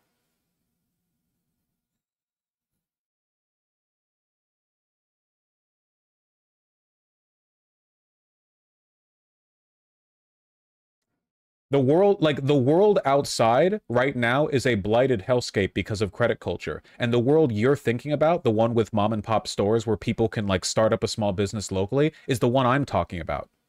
A world before credit took over everything. A world where it was possible for mom and pop to save up cash for a few years and buy a property and then just have a business there. You're trying to rebuild the old world using the tools of the new. I'm telling you that the tools of the new world are the reason why all of the small businesses in the Old Town Row in your town are shuttered, and the only place people get hired at nowadays is Walmart.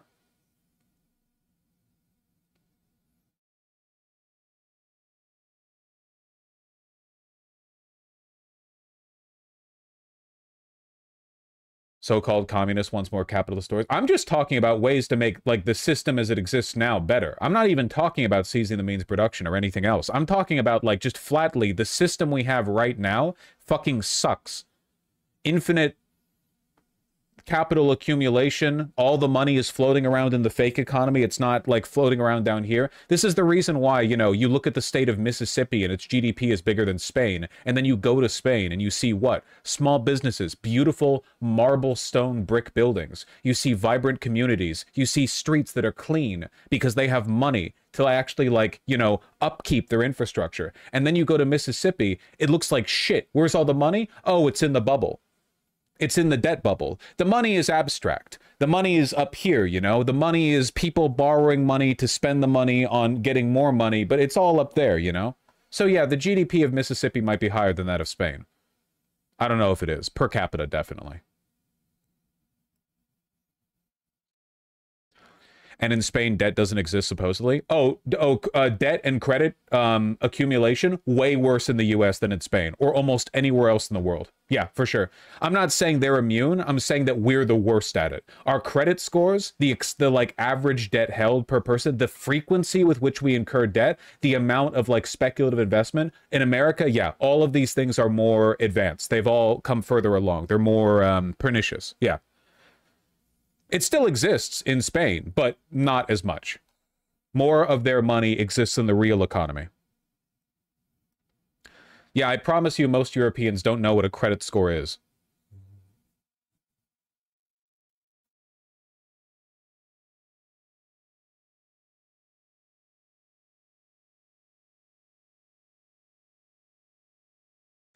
Vosh, I was able to get 70% of unemployment benefits for 6 months as a grant to start my own business in the Netherlands. That's awesome.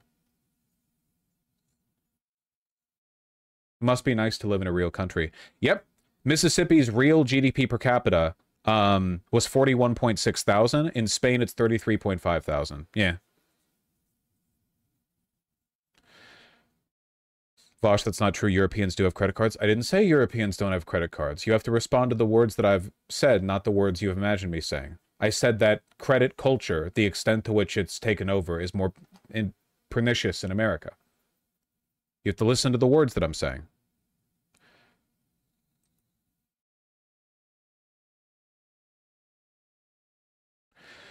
Well, I'm European. I've never had a credit card. I am 29. A lot of Europeans have never had a credit card. Only in you realize that in America, you're actively encouraged to get a credit card and to use it frequently so you can build up a credit score. So private companies can keep a database on how reliably you pay back debt because you need that in order to get a car payment or a mortgage. In America, you literally need a credit card. You need to borrow money because otherwise, unless you have an enormous amount of money, like an enormous amount of cash, you're not able to get like big purchases. Do you think it's like that all over the world? Americans who are being disagreeable right now?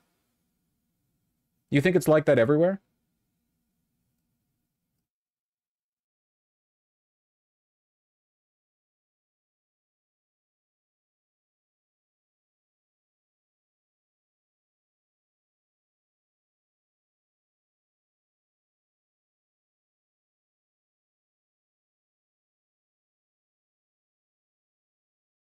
Nobody buys stuff with debit cards over here, Kiswati. Europe has credit cards. Why are there people saying Europe has credit cards? Are you guys, genuine question, are you guys actually like mentally, are you busy doing something? Are you washing the dishes? You don't hear what I'm saying? You're catching every other word? When the fuck did I say Europeans don't have credit cards? You need to, I'm just gonna ban you. Hold on. You have to, there are consequences to contributing to a discussion that you're not listening in, okay? There have to be consequences. You have to pay attention.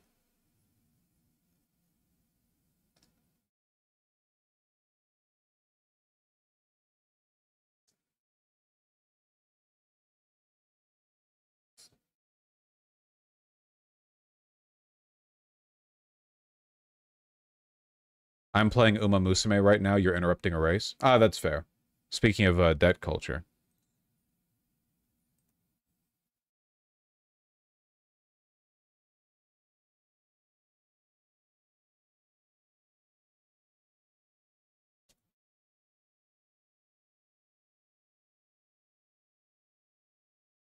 Average credit card debt in America is approximately $6,730.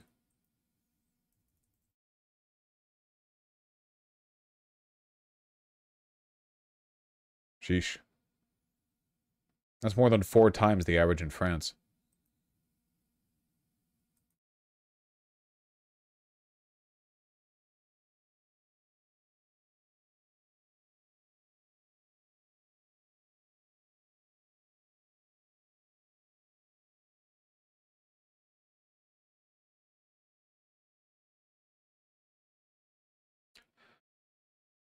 America's more middle of the pack, in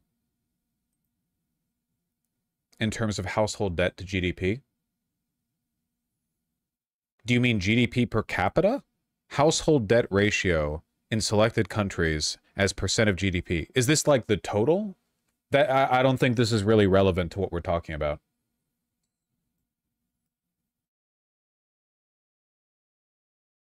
Yeah, total loans and debt securities issued. I think this is like a broader statistic that conflates a lot of variables.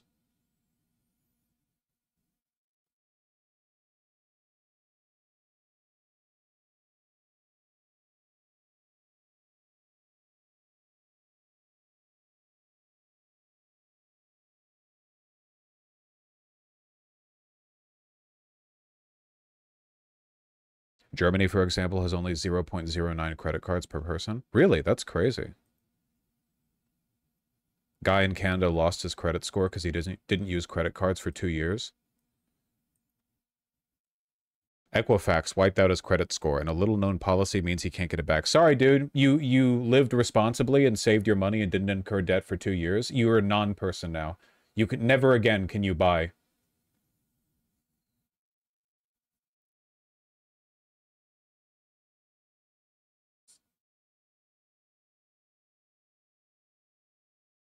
Thank you, Kirikyo.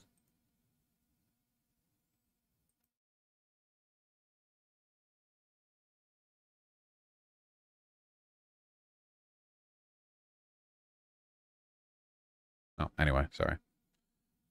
How do I title those rambles? What am I...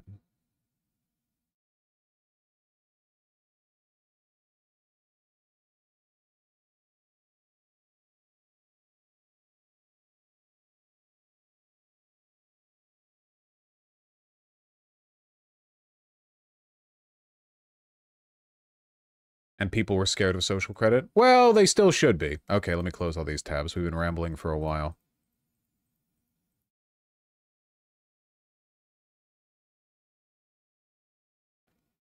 All societies have had some form of debt. I don't know what this segment is supposed to be about. That seems to me to speak more to the limits of your imagination than anything.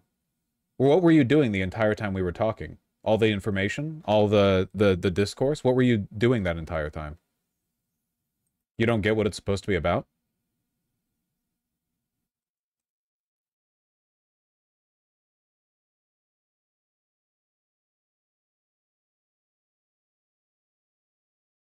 Speaks to historical illiteracy? Yeah, it does, for one. But I'm not going to argue the particulars on this. I just don't understand the premise.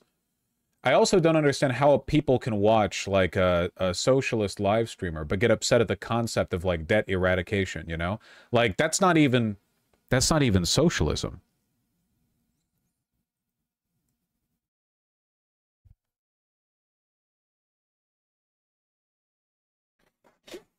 Yeah, no shit, Serial. You would have to do it properly. I'm just talking about, like, what it would be like to live in such a society.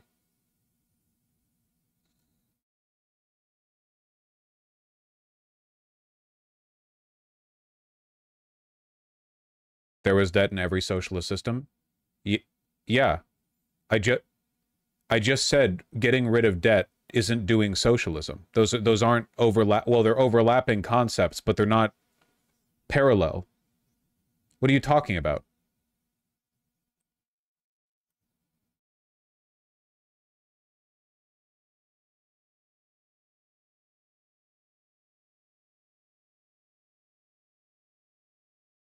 Whenever I come to visit, Vosh seems annoyed at chat.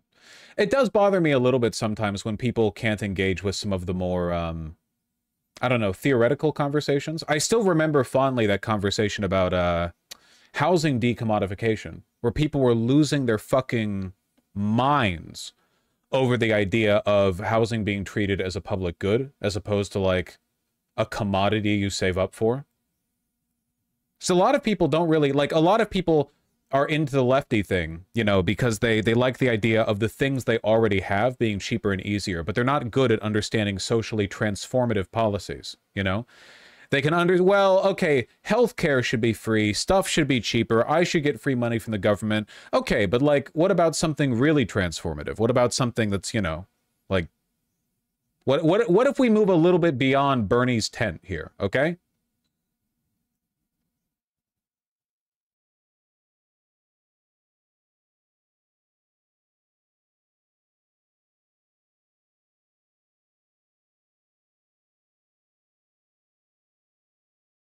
Chad turned into anti-M4A, you want the government to do it smooth brains when you brought up decommodified housing? Yeah.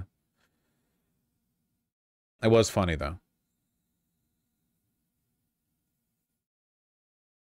You have to remember a lot of lefties are actually here for progressive social policies and not economics. For this, I also blame Hillary Clinton.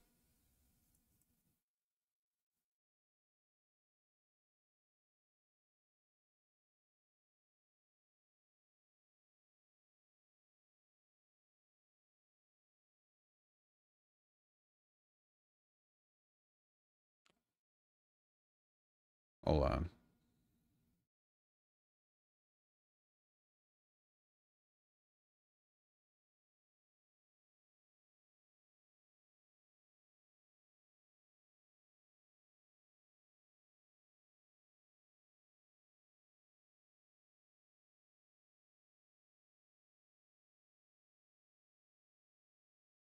How do I email you to talk policy? Don't. If you do, I'll ignore you. There's nothing I'm less interested in than talking policy with the kind of people who think I'd be interested in emailing me to talk policy.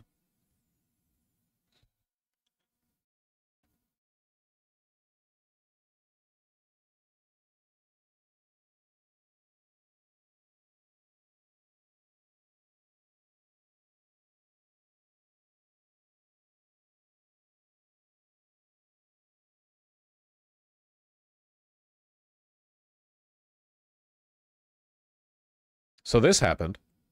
Do you like that? Did you like that segue? How I shifted the attention there? I caught it from a Marvel movie. Hello, the Israeli military says it's bombed the entrance to the Syrian military headquarters in the capital. That's crazy. Need more war, I guess. Gunfire was also reported in central Damascus. The Israeli military says it's building up its forces near the Syrian border and that it will continue to step up attacks if Syrian government forces are not withdrawn from the south of the country. Israel says the strikes are to protect the Druze community living in the Syrian city. Oh, I'm sure. You're just trying to liberate the Druze from the Syrian authorities. I'm sure. Syrian army is massacring the Druze like they massacred the Alawites in March. Israel has a huge Druze minority that is breaching the border and running into Syria to get involved. This sounds complicated. You have sent me an execution video. Syrian government forces in Suvaida filming them executing Druze civilians, possibly POWs. I can't really verify the authenticity of that video. Seems like a lot's going on down there. All of which will no doubt be helped by bombing the Syrian military command facility. It's complicated? Yeah? Okay. IDF attempts to stop Syrian Druze from entering Israel. Death toll in Syrian regime attacks in Sfaida nears 250. IDF airstrikes at Syrian General Staff HQ near Presidential Palace. Oh yeah, you see that? They got the broadcaster lady. Doesn't show audio. But it happened right behind her.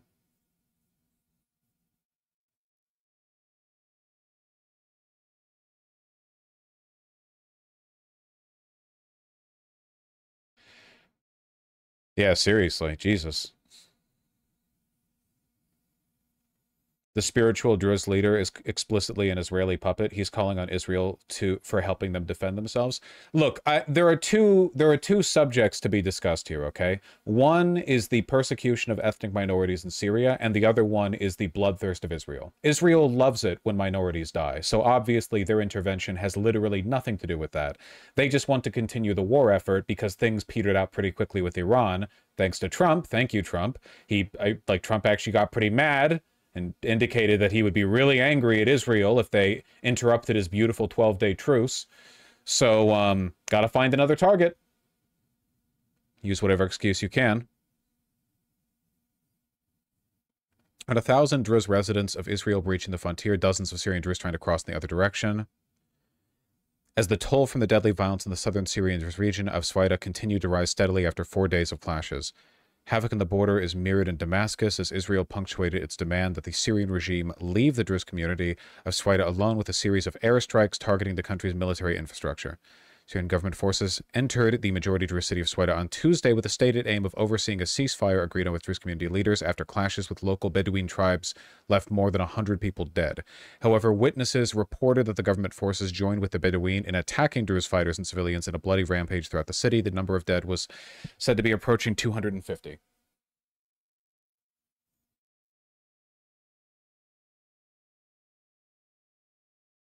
Working to prevent the infiltration. Unclear how many Syrian Druze had entered Israel.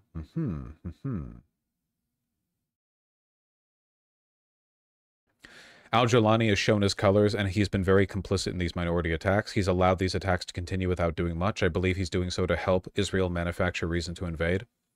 How would he benefit from that? How would he benefit from Israel invading the south and taking more territory? It's his country. He might just be like he might just feel like he's unable to constrain the Islamists in Syria, you know? That seems more likely to me. Al-Jolani was able to be he was the figurehead of the Syrian revolution, but he was doing he led that effort with the help of multiple like pretty far right Islamist groups that have been persecuting minorities in the region for, you know, a while.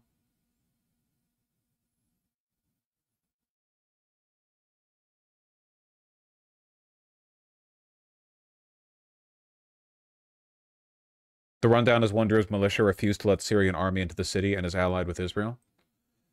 Well, if they are being massacred by the Syrian army, I can't really blame them for wanting to call Israel for help, though I don't think it's going to work out in their favor.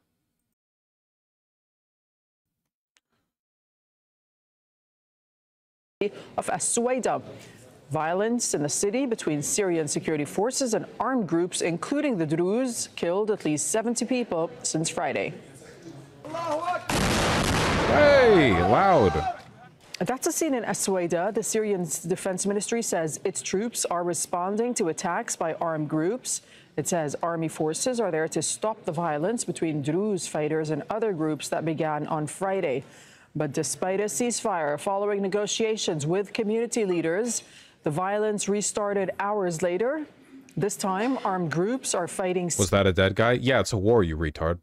Syrian government troops. Well, Druze groups from Israel in the occupied Golan... Well, not really a war, more of like an ethnic persecution. Are dead bodies not TOS? Why do you guys do this every time? We're watching this on YouTube. Heights have blocked roads and burned TOS tires frogs. In protest. Yeah, but you don't want to be taken off YouTube. Are you guys? Stop fucking TOS frogging. You people are insufferable. The violence in As-Suwaida. A large group also forced its way under the wire fence that separates the Israeli-occupied Golan Heights from Syria. Israeli forces fired tear gas in an attempt to stop the crowd.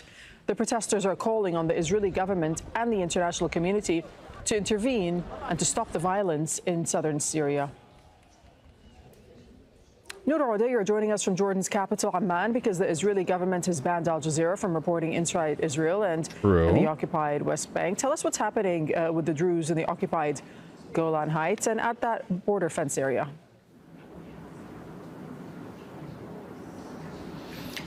Well, that in the Druze community, the Israeli Druze community, has been protesting. The Syrian army keeps filming themselves shaving the mustaches off of Druze men. Their mustaches are very religiously important. Well, to be fair, those videos might be fake. Those might be videos from the Syrian civil war. Wait.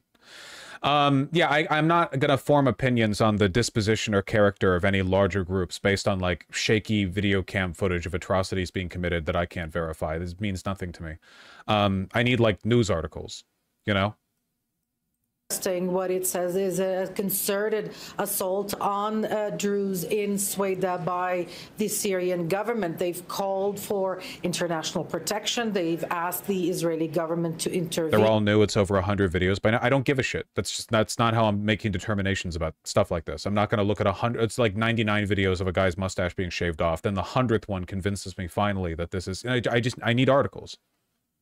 I don't have the, like, special knowledge necessary to make determinations about what that kind of, like, anecdotal evidence means. I need, like, somebody with that knowledge to package it together in a way that I can digest. I just don't know enough about the subject. All my conclusions would be, you know, potentially faulty.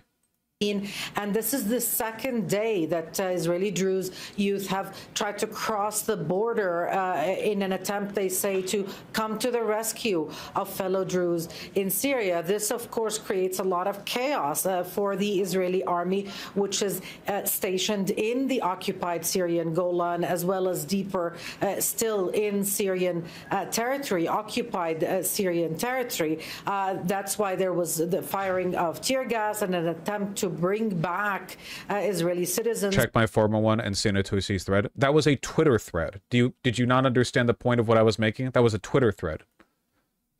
Or Druze who have crossed into Syrian territory. Of course, in the meantime, Israeli strikes are continuing, and the Israeli Minister of Defense has said that the pace of these strikes will escalate if Damascus does not understand Israel's message, as Israel Katz put it. And he said that southern Syria will be demilitarized. That is the Israeli policy regarding Syria. Yeah. Oh, that's the Israeli policy regarding Syria. I see. I didn't realize that's how policies worked. Noor, just elaborate on Israel's intentions, or what we understand them to be. I mean, the claim all along is that they interfere in Syria to, quote unquote, protect the Druze community. But is there more to that? Well, there's a lot more, because as you recall, the day that the Assad regime fell back in December of 2024, that same day, Israel began systematically. Is there an actual reason why Israel did this? I mean, it seems pretty straightforward, right? It seems like there are sectarian clashes and the massacre of civilians down in southern Syria as a consequence of the, in part, the bigotry of the Syrian army and the factions within it, and in part because there's a holdout member of the Druze community in South Syria that wants Israel to intervene to protect them from the Syrian military. And Israel, of course, which only wants blood, is going to use this conflict as a justification for inflaming tensions, possibly invading. I mean, they already illegally took land during the Syrian revolution, so it wouldn't be surprising if they took the opportunity to get more.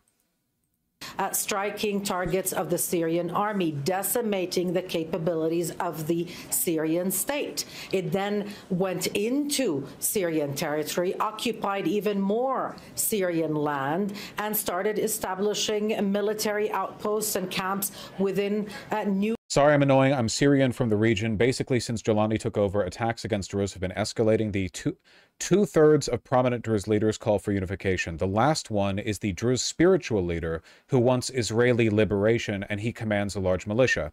They slaughtered the internal police force. The government sent the army. Is that true? They're the internal police force in the city down there. They were killed, and that's what prompted the army to go in? Was that the order of events?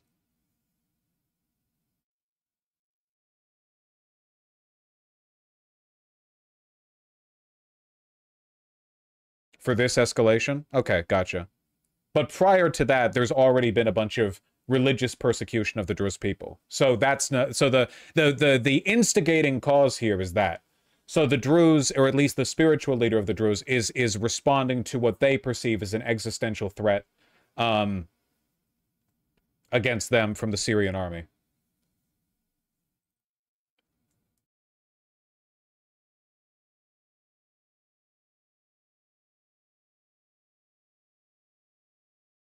There were clashes with Bedouin clans. Have the Syrians simply considered just being one ethnic and religious group? Have they considered not just building a state, but a nation state? I don't know. It seems like all of this internal, they should all convert to like one religion and one ethnicity. Maybe like,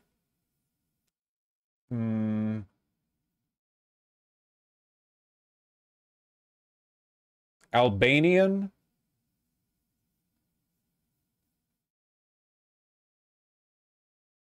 Hindus. Occupied Syrian territory, saying that that Syria is. Sorry, it took me for a bit. Syria's been fucked by so many different groups of people over time that I was trying to think of two groups that probably had nothing to do with it. Because the first group I was going to say was French, and was like, wait!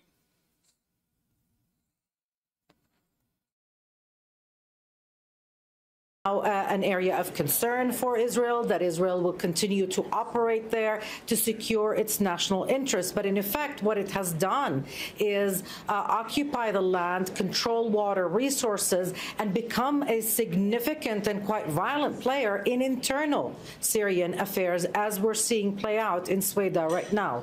Darine? Noor, thank you so much for that reporting from Amman this hour. We'll cross over to Syria. Let's speak to Osama bin Javed, joining us from the capital, Damascus. So nice explosions heard where you are in the capital and violence in Suwaida. Just talk us through what's happening at this hour. When all else fails, just start bombing your neighbor again. Dude, it keeps working. He keeps getting away with it. It's crazy.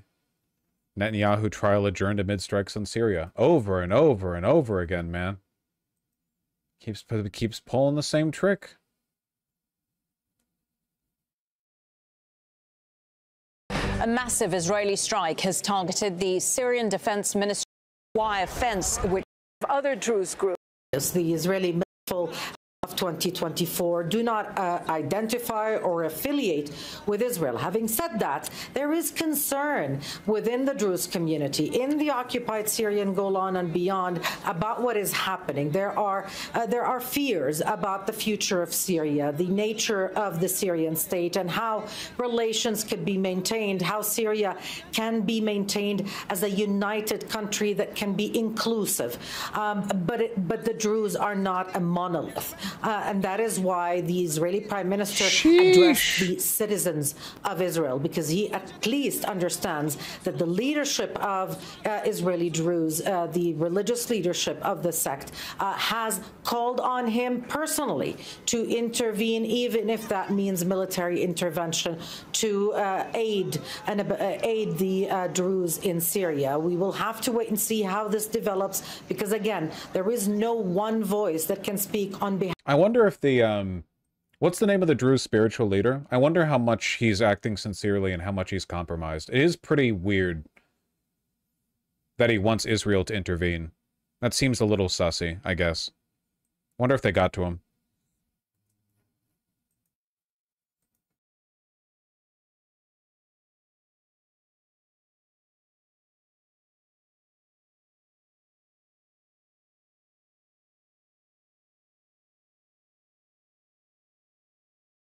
Druze leader Hikmat al-Hijri outlines vision for a future of Syria.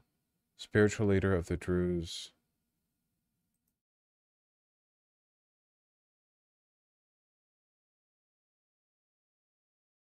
What the hell?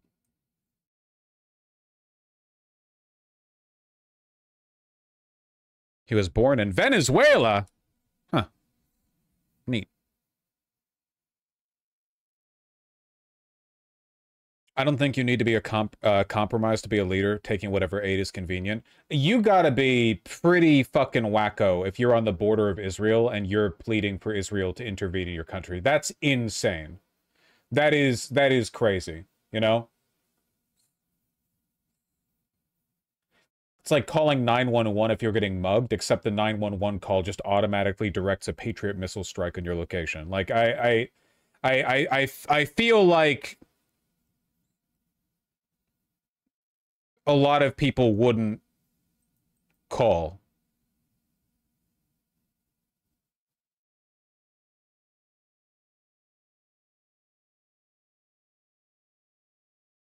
Another Druze leader clarifies to Al Jazeera TV channel the current events in Druze community stands towards the Syrian government, emphasizes certain individuals playing a political game in the name of the entire sect, inciting division, calls for separation.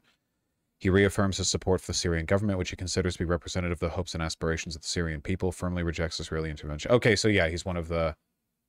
Yeah, he's not with the spiritual leader.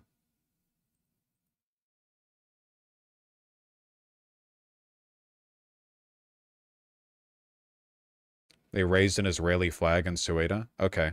I don't support that. That's hate speech.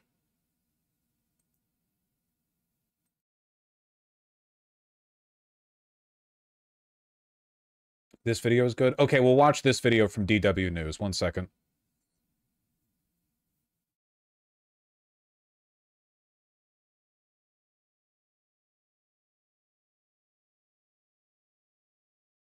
Amid clashes between Druze and Bedouins, al-Hijri issued a statement warning government forces to not intervene in Sueda. Forces to defend the law campaign.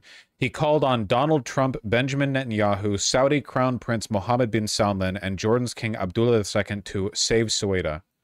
On the 16th of July, the Syrian government announced a ceasefire, which was agreed to by the Druze religious authority, headed by other sheikhs Hamoud al-Hinawi and Yosef Rabo. Al-Hijri rejected this agreement, however, saying it was proclaimed by armed gangs falsely calling themselves a government. Okay, this makes it pretty difficult for me to be sympathetic to you. Not to say that the Druze aren't being persecuted, but like, really? Everyone else was down for a ceasefire, and then you reject the ceasefire not by claiming that it will not stop the persecution of your people, but by rejecting the legitimacy of the Syrian government to begin with? No. All right, well, that's the end of my sympathy. Yeah, if you don't recognize the government, that kind of puts an end to any, like, good faith argument on your part. The Syrian government is obviously the legitimate Syrian government. Like, that's completely bullshit. He's making the persecution worse by calling for succession and, like, inviting Israel to come in. Like, if you want to protect your ethnic community, you shouldn't scream, hey, we're not a part of your fake government anyway. Please, God, Trump, Israel, do anything. Invade us, invade us, invade us. Like, Jesus. To be fair, the government forces weren't really abiding by the ceasefire either. Yes, but if that was the case, his disagreement should not have rested on challenging the legitimacy of the government. That's different, you know? If his disagreement was rooted in the insincerity of the ceasefire, that would be one thing. But arguing that the government is illegitimate, that signals that you would never debate in good faith, because why would you ever do so to an illegitimate government?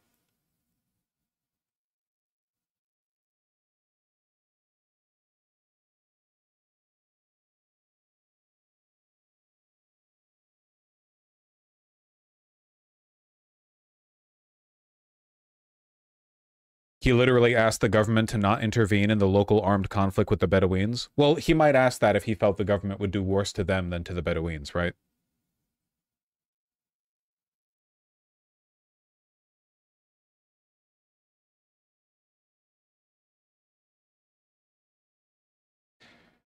He denied any political alignment with the Damascus government, describing it as extremist and wanted for international justice.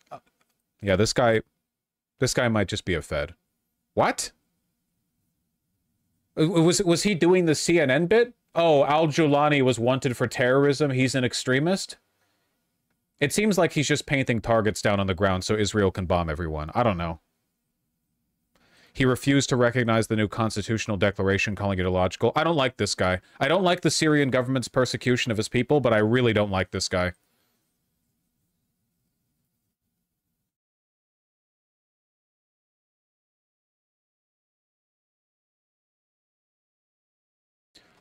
You have to put this in the context of what happened in March and April. Comrade Robin Hood, I understand what you're saying. I understand the ethnic persecution. I do not think that in any way justifies this. I have put it in the context. This doesn't help at all. This literally makes it worse. This worsens those conditions while also inviting a military intervention from Israel. You're making everything worse by doing this. I don't think...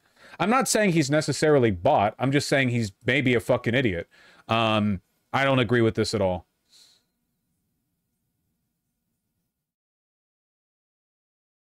His men were likely caught today smuggling Captagon into Jordan. Question, what the fuck is Captagon?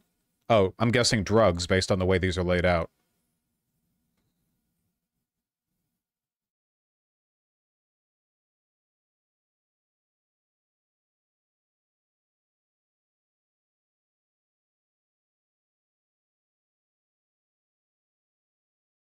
Jews have always wanted to bomb us and conquer Syria, Egypt, and Iraq. No, all the Jews that I know mostly just want to, like, get matcha. You might be thinking of Israelis. Or Zionists, I suppose.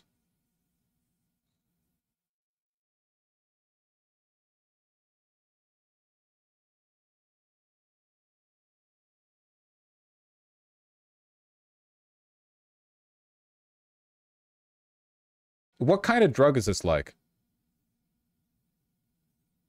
What is this, like an opiate or like a meth type of thing, or it's a stim? Okay. Phenethylene. Oh, all right. They're getting a little bit of meth. Okay.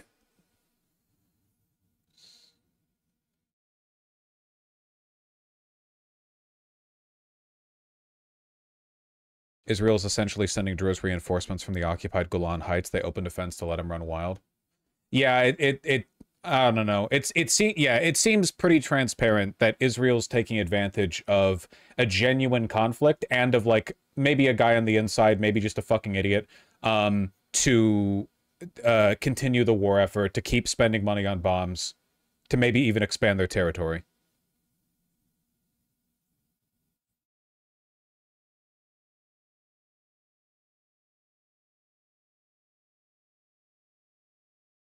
They didn't open the fence, they broke through. I mean, the IDF clearly let them do this.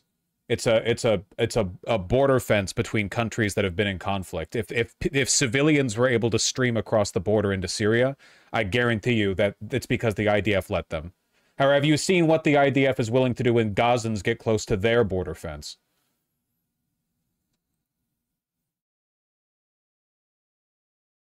The news website Axios is reporting that Israel has agreed to pause its airstrikes against Syrian government forces in southern Syria after facing pressure from the White House. Israel had been launching strikes in the city of Sweda after clashes between Bedouin tribes and the Druze religious minority there. Israel said it aims to protect the Druze and keep the area close to its own border demilitarized. Now, on Tuesday, the Syrian government in Damascus had sent troops to Sweda to restore order. But well into the evening, clashes and violent scenes continued. Unprecedented scenes. I don't know anything about the Druze, by the way. I know the Bedouin are tribal, or at least they were recently. Are the Druze... I assume they're Muslim. Do they sound like Jews for a reason? Are they Jewish Muslims? It's all Abrahamic, man. It's not like there are any real rules here. They're not Muslim. It's a syncretic thing? Okay. They don't consider themselves Muslim? Okay. In Sweda, Syria's army and security forces deployed in the city's streets. God is great. This is the center of Sweda. Tank Brigade, 42nd Division. This is the middle of Sweda. Okay. Government forces were sent in after days of fierce sectarian violence between So I know it's going to be difficult. I really, really hope Syria is able to get their shit together and have an army that doesn't just look like a bunch of loosely organized Islamist militants, because right now that's pretty much what they are. You know, like I'm not saying they need to have all the money that you know, a Western military would have or anything, but every video I've ever seen of, I know that's what HTS was. No, I know. I'm just saying, like, now they're a professional military. I would just say it would probably help a little bit. Bedouin tribes. If they had like uniforms, you know? Minority. It was the first time the new government's forces fully entered Ceuta. Until now, the city had managed its own security, relying on local Druze fighters to maintain order amid widespread distrust of a government largely dominated by Islamists. But after clashes killed dozens in the last 3 days, and reports of sectarian violence against the Druze community emerged, the Druze spiritual leadership said it caved to pressure from Damascus to allow the forces in. The Defense Ministry later announced that a ceasefire had been reached. Shortly afterward, Israel launched airstrikes against Syrian government forces in Ceuta. Israeli Prime Minister Benjamin Netanyahu. Hey Vosh, I'm probably the only Druze person that watches you. If you have questions, I'm here. Being a live streamer is so fucking crazy sometimes. You know that? Yeah, I have a question. Can you, like, hold on a second? I've needed to piss for, like, 30 minutes, but the segment's been too interesting to end. Hold on.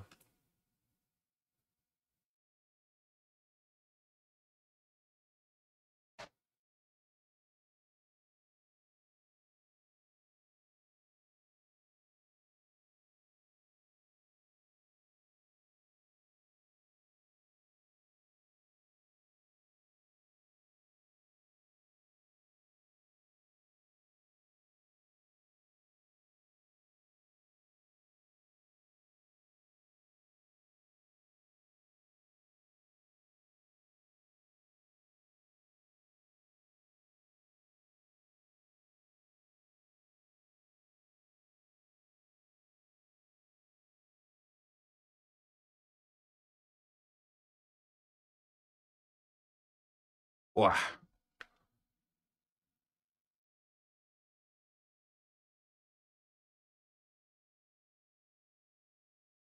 Said his country was acting to defend the Druze minority and to stop fighting near its border. We've also been operating in Syria since this morning. We have a commitment to maintain southwest Syria as a demilitarized zone on the border of Israel. We'll not allow... Cool how you get to make that decision for other countries.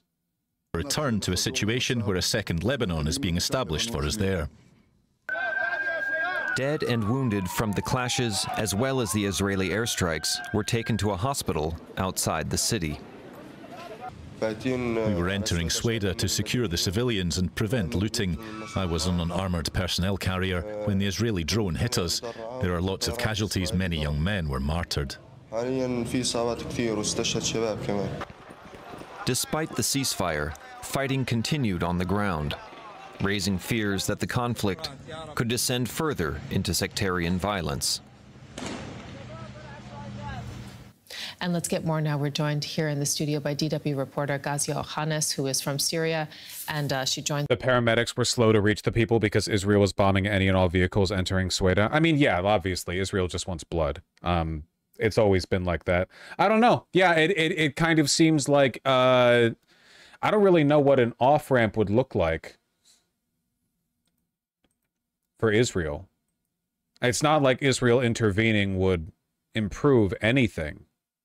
You know? I mean, obviously it would worsen things significantly. I don't know if there's any... Us now. So, I mean, a few days ago, we saw these violent clashes, right, between local groups, but now we have two national governments involved, Syria and Israel. How did we get here? Locals in Ceuta say they're living one of the darkest chapters of their history, and they say, you know, we didn't get here overnight.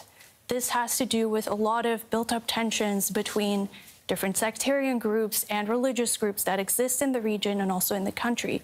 And the tensions are between the Bedouin Sunni tribes and the Druze community. And even the Druze within themselves are divided. And then there's the Sunni government that has interfered since yesterday, and the clashes have escalated since very quickly. And the Syrian government is also involved. Tell us a little bit more about the role of the forces. Right. So they only entered yesterday because before that, Syrian forces weren't allowed into Ceuta. Ceuta was in charge of its own security. And so when they were arriving, the scenes were quite unusual and striking for local residents there. There was a lot of fear. And they kept assuring people, you know, we're here to maintain security. But what happened right after that was that there were reports of serious violations, and that triggered a lot of clashes afterwards, because a local religious leader released a statement and he called for armed action against the security forces. And then that's when Israel got involved again, and there were more Israeli strikes. So the situation was very complicated and chaotic and escalating very quickly. And what are you hearing from people on the ground? Because, I mean, I'm just looking at the figures that have been reported. Yeah, I don't know.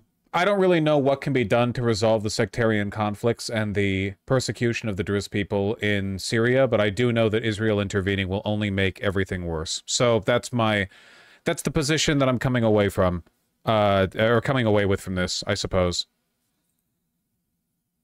Pretty much all I got.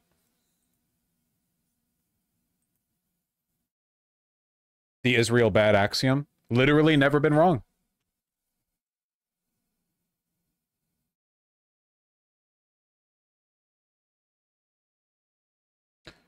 Comrade Robin Hood, you have a lot of expertise in the region, but it is a little bit tedious how one note you are. If you know so much, why can't you engage with the discussion? The only thing that you've said over and over and over and over and over again, a position I've never disagreed with, is that the Syrian government is complicit in massacres and ethnic persecution. All that knowledge, and you just say the same thing over and over. You're not contributing to my knowledge. I don't know why you do that. You do every time Syria comes up too. I value your knowledge. I'm just saying, like, okay, move on to the next point. You know, add to it. I don't disagree with what you're saying, so it's not like you're not. I'm not encouraging you to take an L on the subject or anything. I agree with you. I just don't think Israel invading would be good, and I think that spiritual leader is making the situation worse. I have, but like that's the root cause of why this exploded. No, you haven't moved on from it. It's the only thing you say, and this point has already been acknowledged.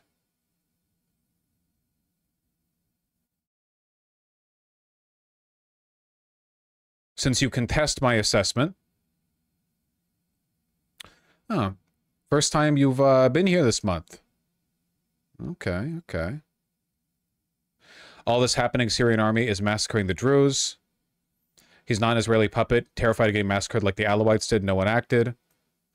Own men massacred the Alawites in March. He promoted the commanders who did it. Here's videos of mustaches getting shaved off. Sent the war crummy people to the Druze areas. There's 100 videos of mustaches getting shaved off. Here's another video of Israeli Bruce reaching the border. Bedouins started clashing with that. Like, listen, I understand. Just don't ban him. He's important. I'm not gonna ban him. Comrade Robin Hood's fine. It's just I understand that the Syrian army is comprised of ethnically biased groups that have been committing massacres and have been acting in biased ways. And I understand that al-Julani has done a very bad job of reining them in doing so. And I agree, and I've never contested these points. So I'm just trying to, like, in addition to that, like, I'm trying, like, that is all true. I still don't think Israel should fucking bomb Syria, and I don't think that one religious leader in the south of Syria has the best interests of his community in mind when he paints a gigantic, like, bombing reticule on his own town and tells Israel to have fun with it. I just don't, I don't think that his cry out to Donald Trump for help is sincere. I don't know, but I'm not an expert.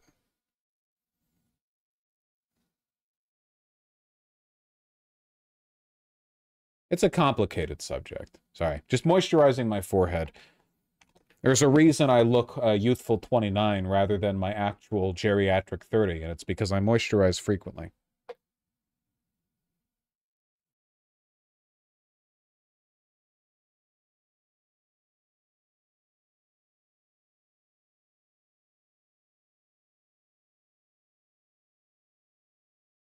What is going on in chat?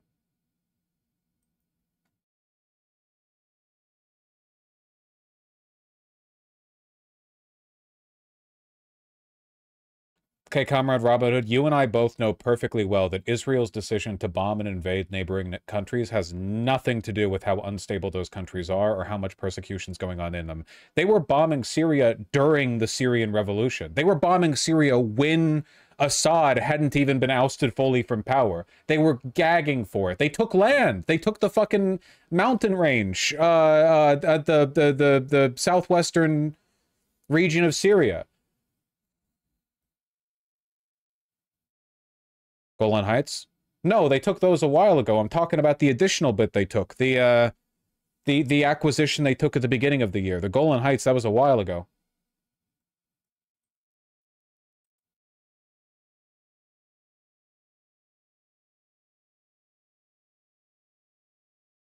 The Hermon Mountain. Thank you. The Hermon Mountains. Yeah.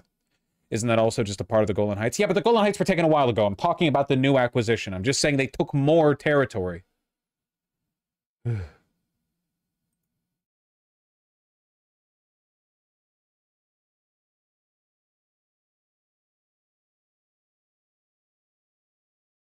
Huge earthquake hit Alaska. Oh my god, Alaska. What's going on? I muted a person for an hour because they kept adding me about Alaska. What's going on? I'm talking about something else. Now we can talk about Alaska. Is it a big deal? Let's look at the front of the Associated Press.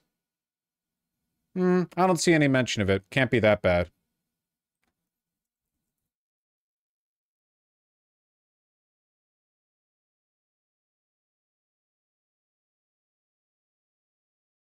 There is a tsunami warning.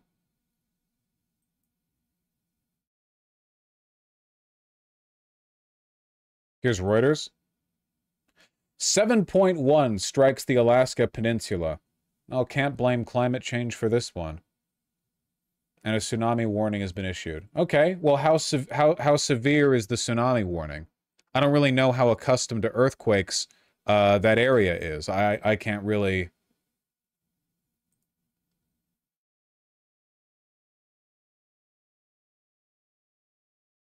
.2, not 7.1.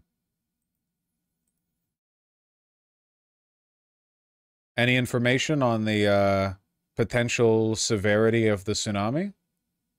Oh, here we go. Hello, NOAA. Still kicking, huh?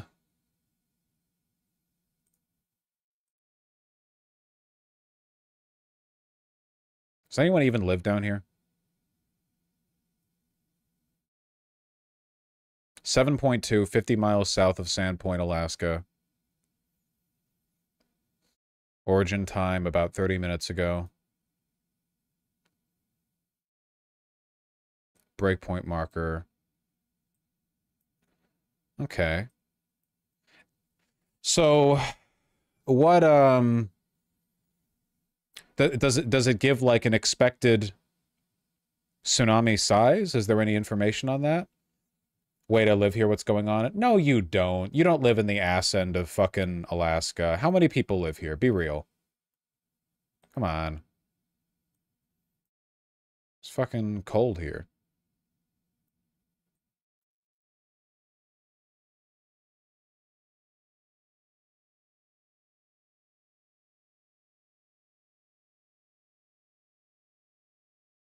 It's not that cold. No, actually, a lot of Alaska is not that cold. That is true.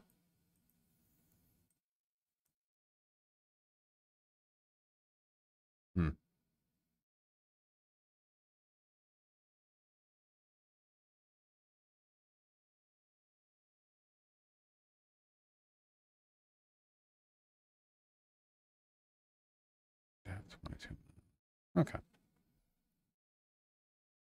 We'll see. We'll see what happens there.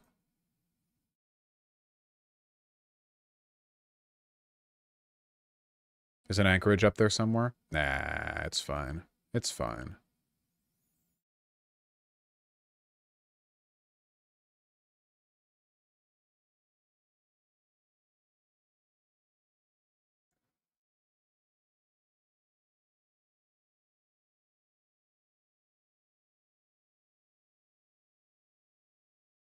Close tabs, close tabs. Oh, I just got to close so many tabs. That felt nice. Happy 30th birthday.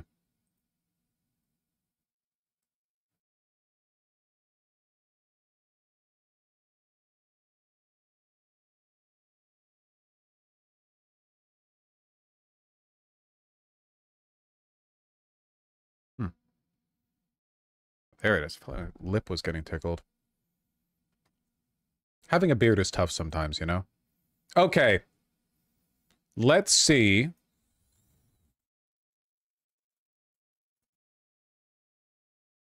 Where Trump is at now on his ongoing crash out vis-a-vis people paying attention to the Epstein stuff and him really wanting you not to.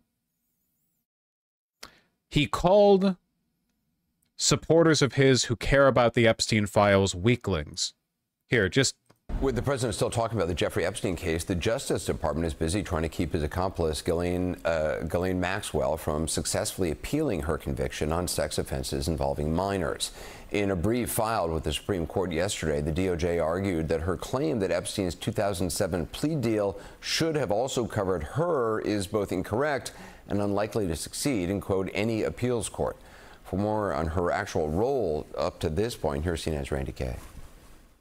That's great. Maxwell was among Epstein's closest associates and helped him exploit girls who were as young as 14. Yeah, she's pretty bad.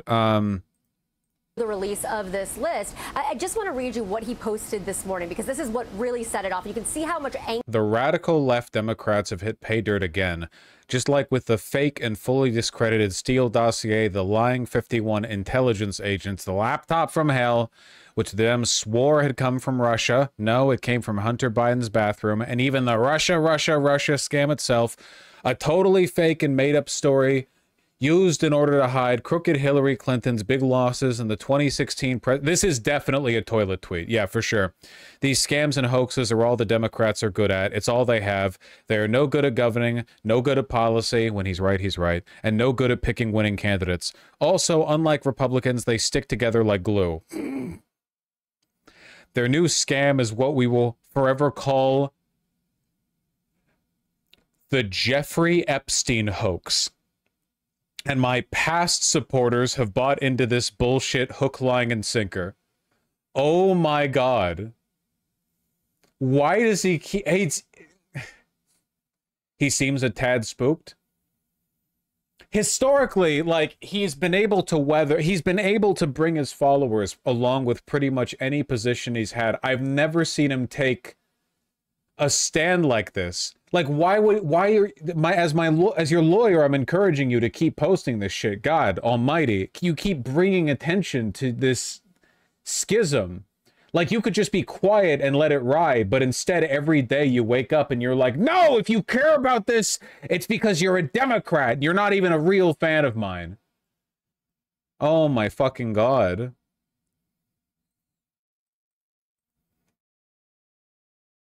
Matt Walsh is not having it. I'm telling you, man, the Republican Party has been powerful in part because they've succeeded in turning their entire politician and pundit class into content creators. Their job is to maximize the entertainment value of going after the left at all times. Everything, whether it's on the economy or trans rights or tariffs or whatever, everything has to be this constant bombastic war against wokeness or the deep state or whatever else. And Trump's big mistake right now, more than anything else, is the fact that there is just no narrative value in pursuing this conspiracy for years and years, only for at the end to go, oh no, the whole thing was fake, and also if you care about it, you're fake, and you're a Democrat, and you're a loser, and you're not a fan of mine, and Obama made it all up. There's no good way to sell that. There's no good way to sell that. Matt Walsh says, so the Epstein files are a dumb hoax, and yet the AG who deliberately peddled this dumb hoax is doing a great job, won't be fired, and we should stop criticizing her. Someone make sense of this for me. I mean, look, obviously Matt Walsh is pro-pedophilia, has always been pro-pedophilia, and is okay with the fact that Donald Trump is a close friend of Epstein, right? Like, that's not, there's no sincere change of position here. People constantly overestimate how much any of these people believe in anything. What this is a real signal towards, if anything, is the fact that this is so egregious that it's difficult even for hardline party loyalists like Matt Walsh to go along with. I think Trump is personally offended. This is the one line his base won't cross for him, and he can't help being publicly indignant about it. You know what I think it is? I think it's that Trump has spent his entire life surrounded by evil, rich pedophiles. He himself is one. And he's always existed in communities where his association with Epstein wasn't a problem. When he schmoozes with people at Mar-a-Lago, the people he's schmoozing over there with, none of them would mind him being an associate of Epstein. They would all join him on the island if they could, if it wasn't, you know, before their time. And what he really wants to do, more than anything else, what Trump really wants to do is go up there on stage, and he wants to say to the world, yeah, I went to the island, yeah, I fucked those little girls, and he would say, you know, that it was great, and you would do the same thing if you could. You know why? Because that's what he did with Hillary Clinton when Hillary Clinton pointed out that he donated to both sides of previous presidential elections. When Hillary Clinton pointed out that he'd used tax cheats. And in both of those cases, Trump said, yeah, of course, obviously I did. Everyone does. One of the reasons Trump was able to win against Hillary in 2016 is because he came across as authentic against Hillary Clinton's, like, rehearsed bullshit. When Hillary Clinton hit him with the "you're a corrupt billionaire," he said, yeah, no shit, that's what the system incentivizes. I think he wishes he could do that with Epstein. I think he wishes that he could bring his audience along with him like he has on everything else. Doesn't that make sense? Think about it from his perspective. He's like 100 years old. He's mentally compromised. He's senile. He spent his entire life in the company of people who have gone along with him on pretty much everything he's done. His friends have all been pedo elites. And as a presidential candidate and as the president, you know, he's basically brought everyone along with him on all of his stupid delusions. They're emptying out the prisons and the insane asylums and sending them to America? Sure, why not? They're eating the cats and the dogs? Sure, why not? Everything he says becomes reality. But there's one line that he's never been able to cross, which is that every time the Epstein stuff comes up, he can't just throw his arms up in the air and go, yeah, I did it, it was great. He can't do it. He obviously can't do it. And I think that frustrates him. I mean it. If he's evil enough to go to Epstein's island in the first place, if he's evil enough to be Epstein's best friend, why wouldn't he be evil enough to think that? Why wouldn't he be thinking that? Why wouldn't he be frustrated? Doesn't every evil person want to have that scene where they throw their arms up the air and they're like, yeah, I did it, and you would do it too if you could? Yeah, it's like a self-centered thing to do. I think people normally like doing that about little selfish things in their day-to-day lives, right? Like most people aren't Epstein associates, I assume. I think he wishes he could do that, and I think he's frustrated that he can't, and I think that's the reason why he's acting this way. When on every other moral compromise from him, every other monstrous behavior he's engaged in, he's been able to go, who cares? And his audience cheers. But he can't do that here.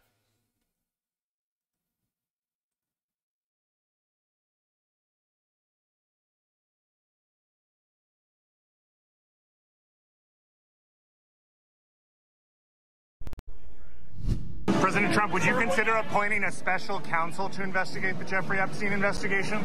I have nothing to do with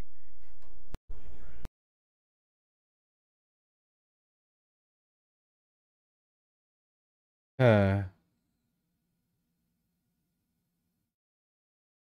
He never misses. Yeah, one sec, Fortuna.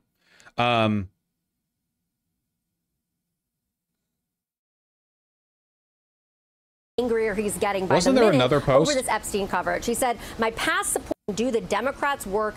They haven't learned their lesson and probably never will, even after being conned by the lunatic left for 8 long years. I've had more success in 6 months than perhaps any president in the country's history, and all these people want to talk about with strong prodding by the fake news and the success-starved Dems is the Jeffrey Epstein hoax. Let these weaklings continue forward and do the Democrats' work. Don't even think about talking of our incredible and unprecedented success, because I don't want their support anymore. Thank you for your attention to this matter. Make America great again.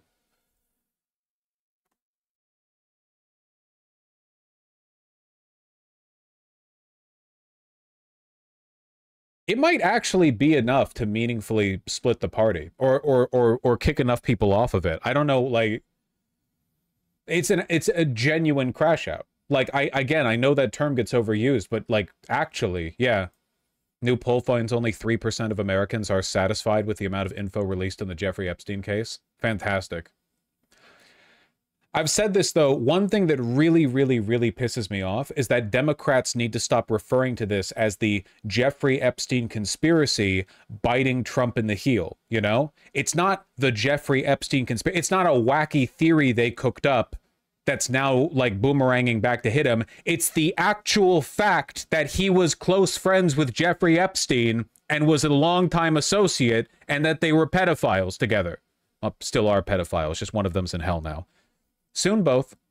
Like you cannot, you can't treat this as some like wacky little, you know, a bullshit obsession that's just coming around to hit them now. It's a real thing.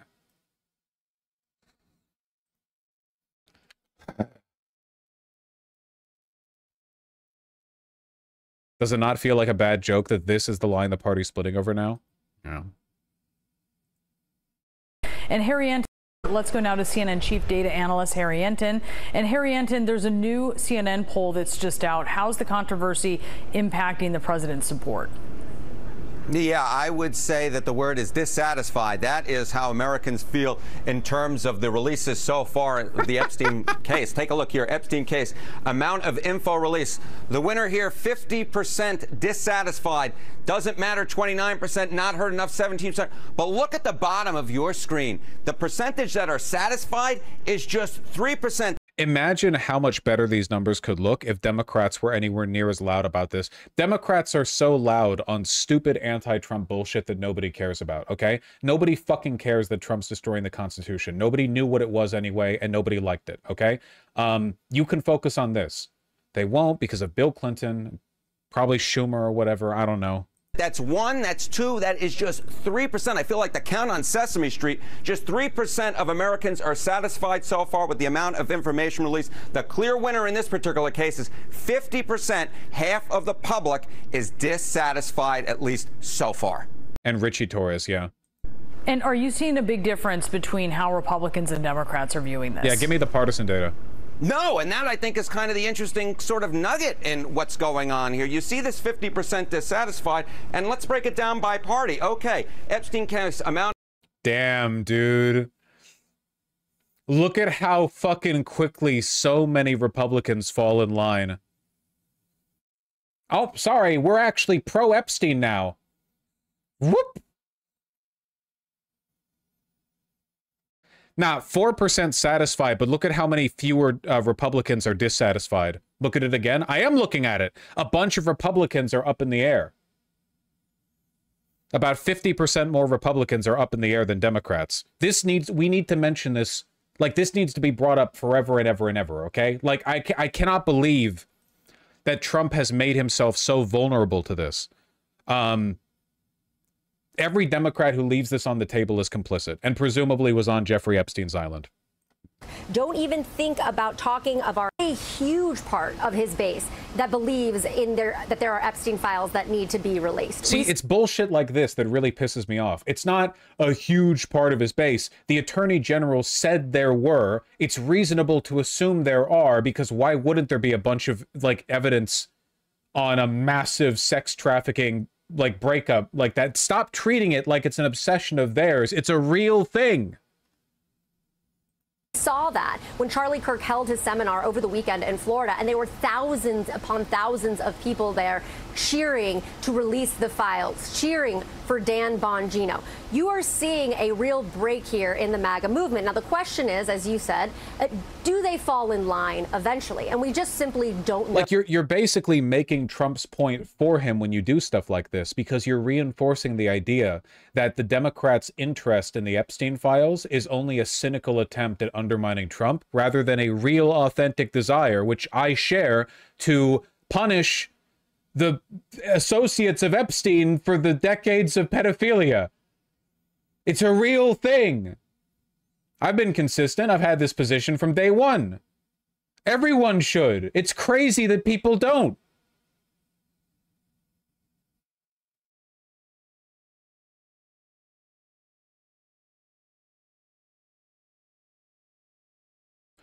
MTG and other far-right Congress people are joining a Dem discharge petition to force a vote and releasing the files. Please, God, we need people to be speaking up over this. Thomas Massey and MTG, that makes sense, but what we need more. We need more.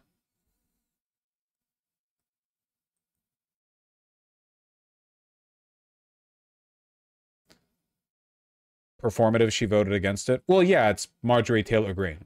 You know, she's not the most sincere person.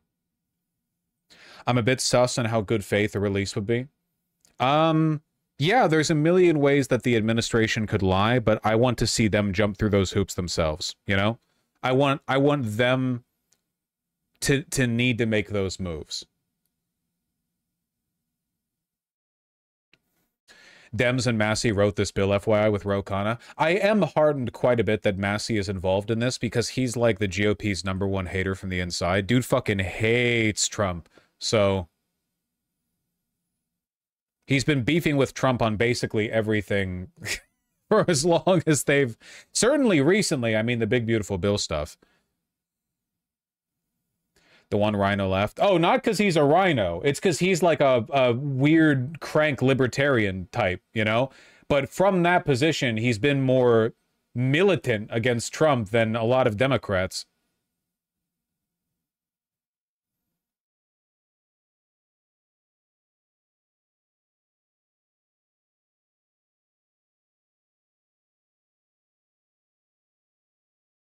He's the House version of Rand Paul. I like him a lot more than I like Rand Paul. I'll say that much.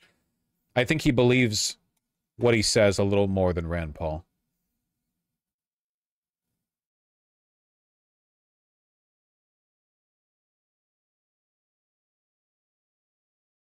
Ro Khanna is a Democrat, heavy pokey lover. Anyway. Keep it up. I said it last time, but like every day we're getting another Trump toilet tweet where he talks about how everyone's being really mean to him about the being best friends with Epstein thing, and he doesn't know what to do with those feelings. He can't shut up about it. He can't shut up about it. It also makes me wonder what's going on in his inner circle, because like for the most part Trump is relatively disciplined with his posting. For him. I know that's crazy, but like, you know, not everything he wants to say gets said. Especially during the big, beautiful bill, when it was getting like deliberated in the House, and in the Senate especially. I guarantee you that there were plenty of times where Trump was like reaching for the phone and somebody near him was like, please don't. We're never going to build a coalition that way. I think it makes me wonder like how insistently he's pushing to constantly tweet about Epstein, you know, or if the people around him just aren't stopping him. Like if the people around Trump are putting their hands up and they're going like, whatever, dude, you know, because they know and they don't want to be around this. I have no idea. I'm really curious.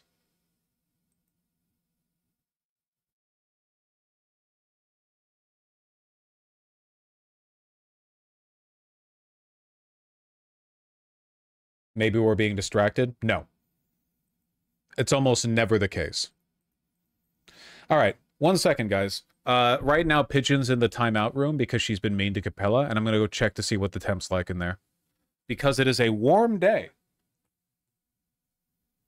Raw chicken, have you cooked? Are you now cooked chicken? Ooh.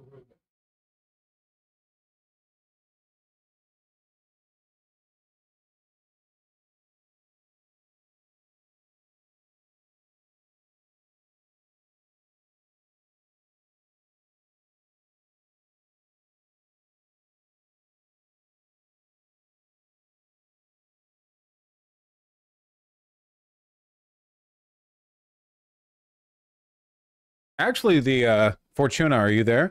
The temperature in there is perfectly good. It's honestly the same as it was when I started stream.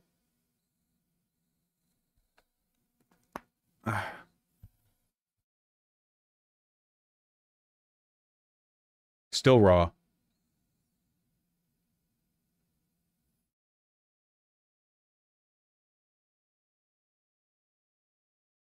Show cat, but she's chilling. It's fucking raw.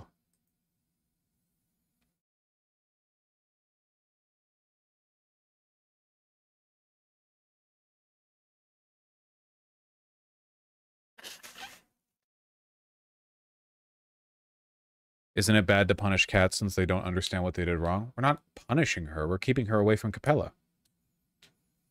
I'm streaming right now. I can't supervise the cats. Once stream's done, I can let her roam free, and I can make sure that she doesn't beef with Capella.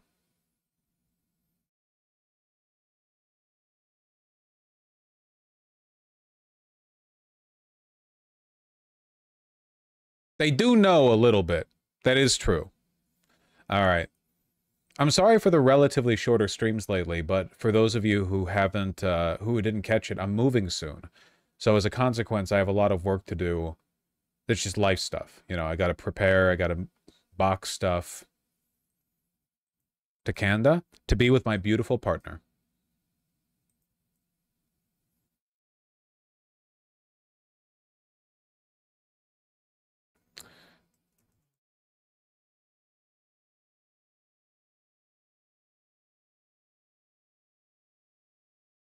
Yeah, still in Seattle. Okay.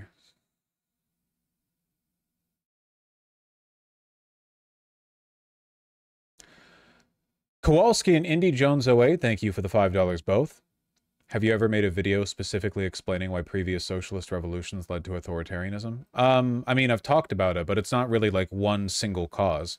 Pretty much like authoritarianism is the default state of government. It's sort of what we default to in the absence of other influences. And, you know, usually it has to do with like the difficulties in consolidating power after revolution. Are you replying on stream or something? Of course I'm replying on stream. I'm streaming, Fortuna. What's going on with the cats? How hot is it downstairs? The temperature is fine. The temperature in the room with Pigeon is fine. It's the same as it was earlier. She's totally fine. Went in there and gave her a pet. But I'll be done soon anyway. Miss Gender Lynn, thank you for the 2 gifted tier 1 subs. Really appreciate that. Thank you. Gruff, thank you for the tier 1 sub. As a dude from Ohio, you are right about your rural America takes. I know, but I appreciate the support. The Radical Dino and Knotted Alpaca, thank you for the $5 both. Really appreciate that. I Love Duckies, thank you for the $6. The bat suit in the Dark Knight looked abysmal. True! Karl Heinrich Marx, Dad, thank you both for the tier 1 subs. Not my dad, but a person named Dad. And then Emily Caldwin, thank you for the 1, 2, 3, 4, 5, 6, 7, 8 consecutive gifted tier 1 subs, privileging your friends over there. My goodness. God damn. Thank you, thank you. Gifters, gifters. Goodness. The Ghost Maker, thank you for the 4 consecutive $5 and $5 donations and then a tier 1 sub. Hi Vosh, I'm a chick now, but when I was a dude, I was super into watches for performative reasons. Leather is usually formal, but you dress nice so it works. For an intro nice watch, I'd look at a vintage Universal Geneve Tri-Compacts. They can be found for upper 3 digits to low 4. For a luxury watch, look at the Grand Seiko Snowflake. Their movement is S-tier engineering. Yeah, I don't know much about, like, the actual engineering. I'm mostly in it for the aesthetics, right? For the, you know, for the performativity. You're recommending some fancy pants watches, I have to say. Geneve Tri-Compacts, $14,000 on eBay for pre-owned. Okay, okay, okay. All right. Okay.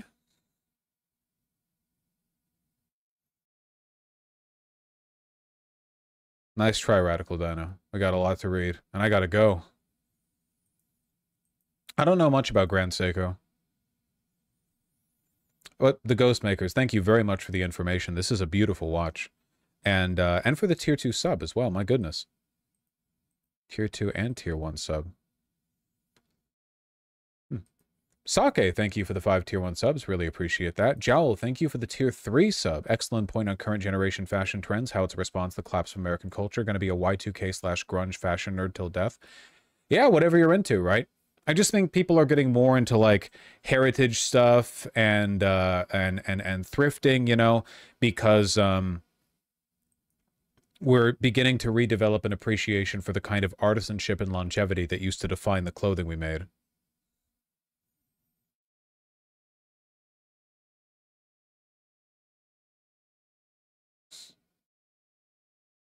The Amazing GLP, thank you for the tier 1 sub. Really appreciate that. Arclo123 and Tamora, thank you for the 5 both. Fox's loss was disappointing but somewhat predictable, but now there's talk of more progressive challenges, which is a win. Yeah, that's fine. Again, you got to understand, man, okay? We're representing like a broader movement. You're not it's not going to be every every shot getting teed up beforehand. We came in on Mamdani late. I only started talking about him after he was surging to within like 10 points of Cuomo. But we got to be there from the beginning. You need to support long shots. The only reason Mamdani became a sure shot is because people supported him when he was a long shot. You pick the ball up, you go again.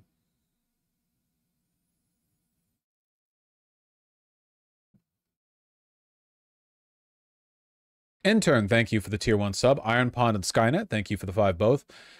What's your opinion on Red Sun Superman?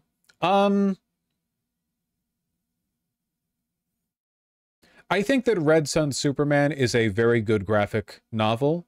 I feel like it's not really about Superman. It's about Luthor. And I think that's fine. But it's not... I don't know. It feels like they just wanted to tell a different story using the established DC characters, but it could have been anyone. I mean, you could have created those archetypes with any characters, right? It could have all been like generic superheroes, I suppose, or people with power.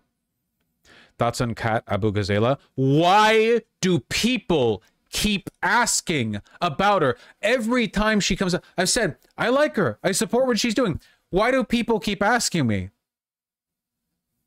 Because she's cool. I'm not saying she's not, but isn't my position known? I guess I'm sorry. I feel like every time she comes up, it's like somebody thinks they're introducing her to me. You know? She's a content creator running for office. Of course I know who she is.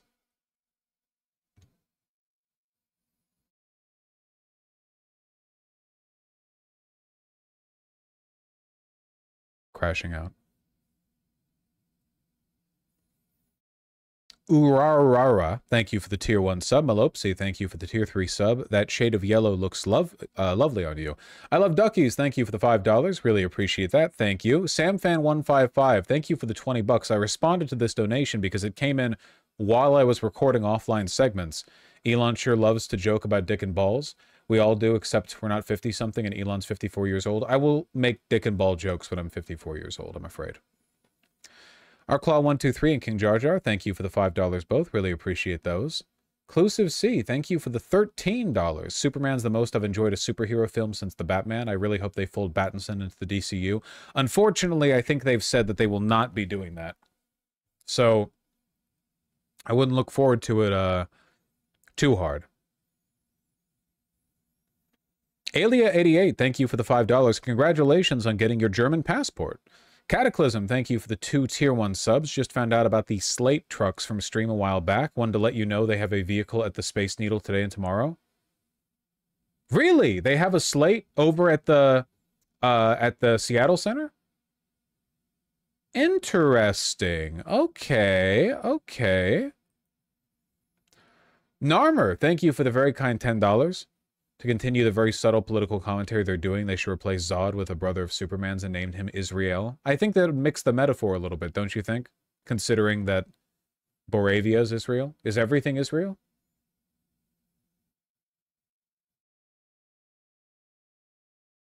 Am I cognizant? I'll take a look at this video on the Drews sometime in the future. Thank you. Rygar99, thank you for the 5. If Trump did state proudly that he went to Epstein's Island and enjoyed himself, would his cult go along with it?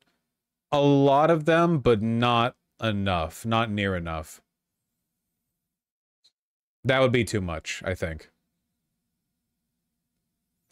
Slightly Ticklish, thank you for the 2 $5 donos. I always thought Batman is a pure utilitarian, and Kal-El and Wonder Woman as 2 faces of deontology. Wonder Woman cares about truth and justice more than life and freedom. I guess I've never seen any Wonder Woman media where I felt like she's been given too much of a personality, except for the DC animated universe, where she's just like another superhero, you know? You know what I mean? Korat, thank you for the tier 1 sub. Love the fashion segments. Men's fashion needs to be more fun than it is right now. I agree. It is getting better.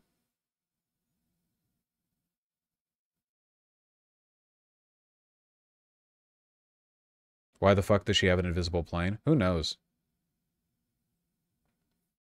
And Simric, thank you for the $5. Everyone, did you exercise today? The fascists did. Why haven't you? I'll get around to it. I'll get around to it. Come on, come on.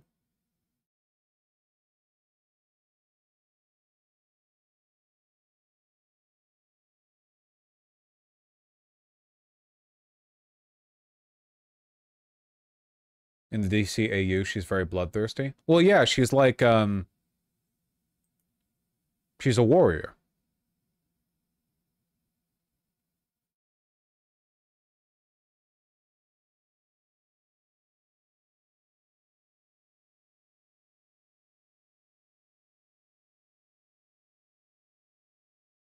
How do you feel about Captain Marvel? I don't know.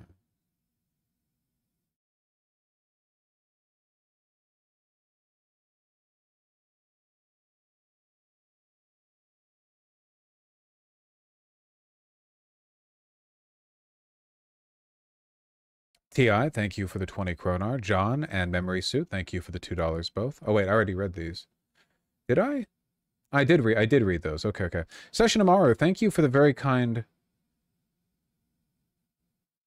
100 pesos. Did I also read that one?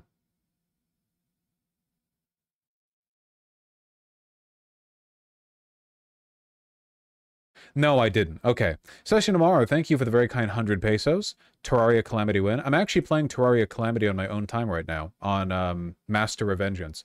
It's the first time I've really played a mod pack, and it's pretty excellent. I'm enjoying it.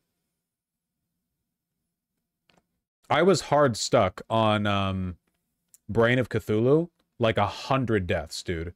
I was getting my ass beat. Holy shit.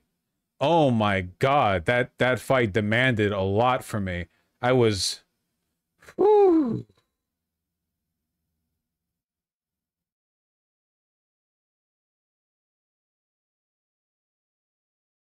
Do you think Spider-Man's in the same boat as Superman? And I'm not sure what you mean. Spider-Man and Superman are very similar heroes, right? They're both like upbeat, you know, hide your secret identity, participate in the community, good-spirited. Their lightness of mood, their attitude are meant to kind of like inspire day-to-day people. The way they do it is really different. Yeah, they're both like reporters, essentially. The way they do it is very different. But I think there's like an underlying current there.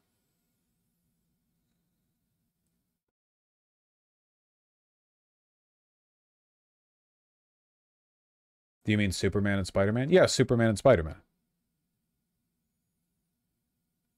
Spider-Man, I think, is supposed to be a little more of the people. Well, yeah, he's not a god, right? But, like, yeah, I mean, yeah, obviously, like, Superman is elevated by virtue of him being, like, way the fuck... Like, I mean, yeah, clearly there's a scale difference, but I think the, you know, I think that there's a spiritual synchronicity there. There's a similarity. It's good, it's good. They're good, they're popular for a reason.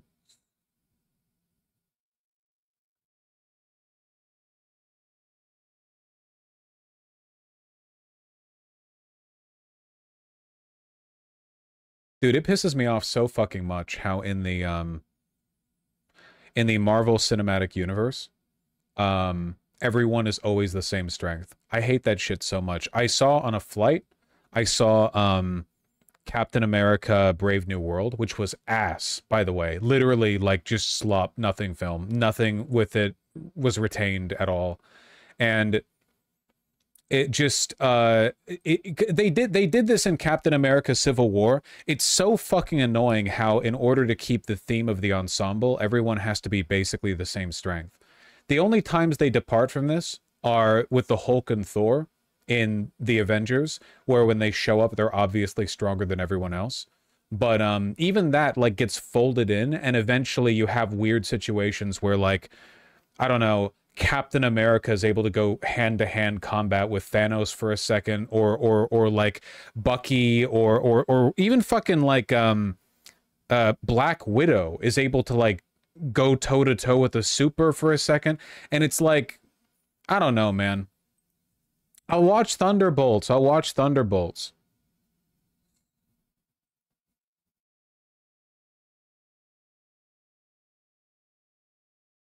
Did Red Hulk get nerfed? Dude, Red Hulk did nothing. I think Red Hulk could have been stopped by like anti-materiel rifle. Seriously, his big feat in the movie was he threw a helicopter. He did nothing.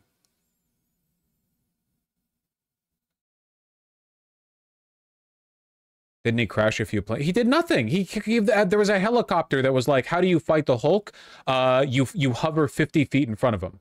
Fucking no, he didn't do anything. It goes all the way back to the Avengers when, like, yeah, you have to get a scene of Captain America dispatching 8 aliens invading New York City, and then you have to see Hawkeye dispatch 8 aliens. Like, oh, no, get it? Because with his arrows, he can, like, shoot them. Yeah, that's great, man. Thanks. Oh, fucking Black Canary, or not Black Canary, that's DC. Black Widow with her pistols. Well, if pistols work on the aliens, then why isn't the fucking National Guard taking care of them, man? Jesus Christ.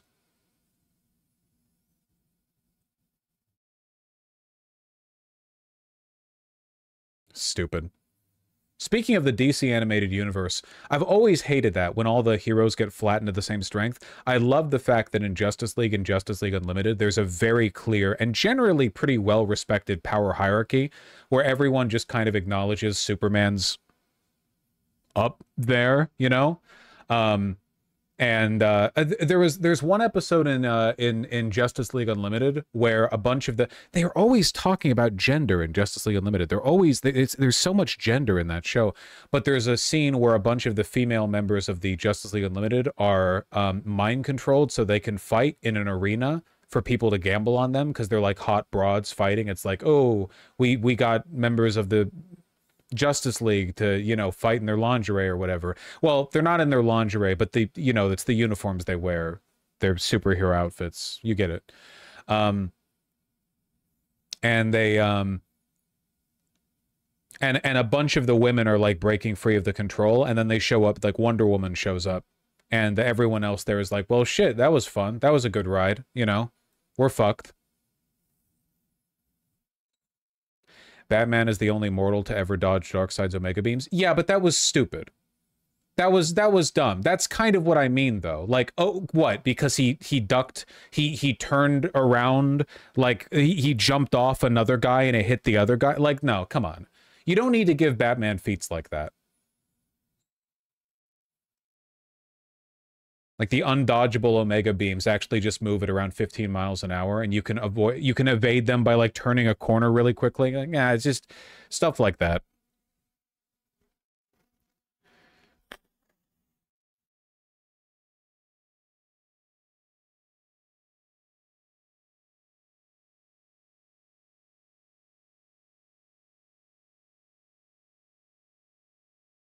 Batman does have plot armor. I don't know. I wish he would do more detective stuff. Why does he never do detective stuff? That's literally his title. The world's greatest detective. I don't know why. Yeah, like, me using Batman to the utmost of his abilities. I'm going to deploy this guy in the middle of a war zone and have him fist fight aliens. What do you... I don't know.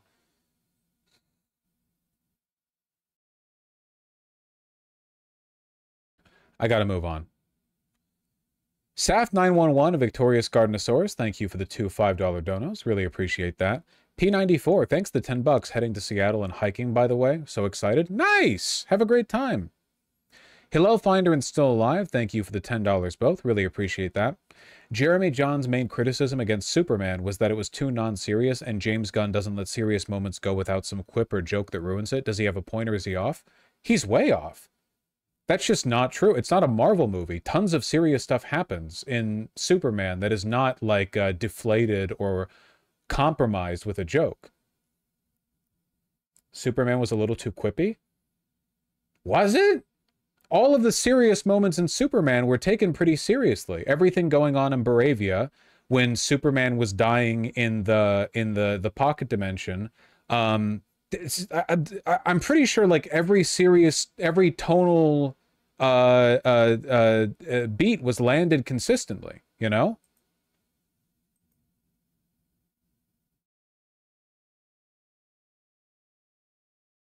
Mm. How dare a superhero movie be quippy? But it wasn't quippy, is the thing.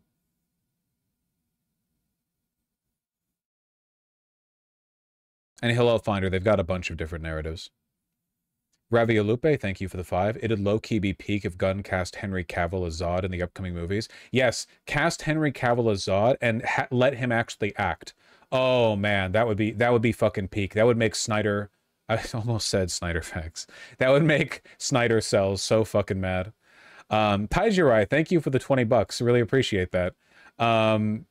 I really like the movie review bit, not because it's a departure from political coverage, but how well your critical thinking skills translate to movie analysis. All right. The toppy's been slopped. I appreciate it. It's a really, really, really good movie. Thank you.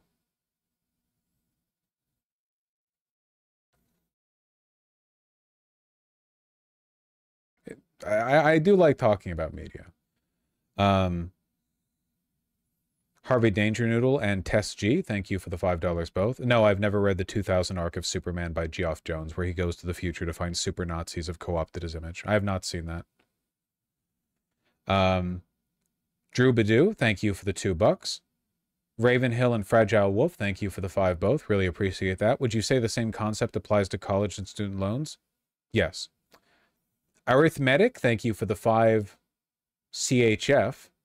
Victorious Gardenosaurus and Graham Bean, thank you for the $5 both. Wonder Woman is about ruthless equality for all cultures and people, no matter who or what. I've never seen any media where she was doing that. If they made a media where she did that and they committed to it, like she's like a militant egalitarian who you know, like steps on a bunch of toes because she's trying to right wrongs in like a more socially conscientious way, that would be like a cool direction to take her. I just haven't seen it, you know? He's leaving now that a major tsunami is about to hit Alaska. You guys are so fucking annoying. You know that? Who is getting hit? What population centers are getting hit?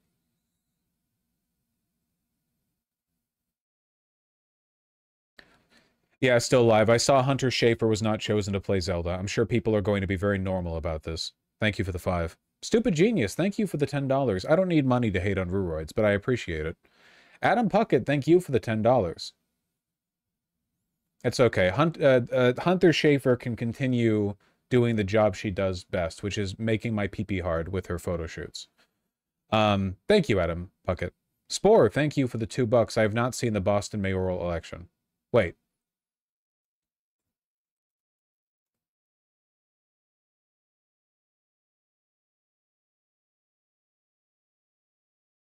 I've not seen much about it. I'm familiar with Michelle Wu.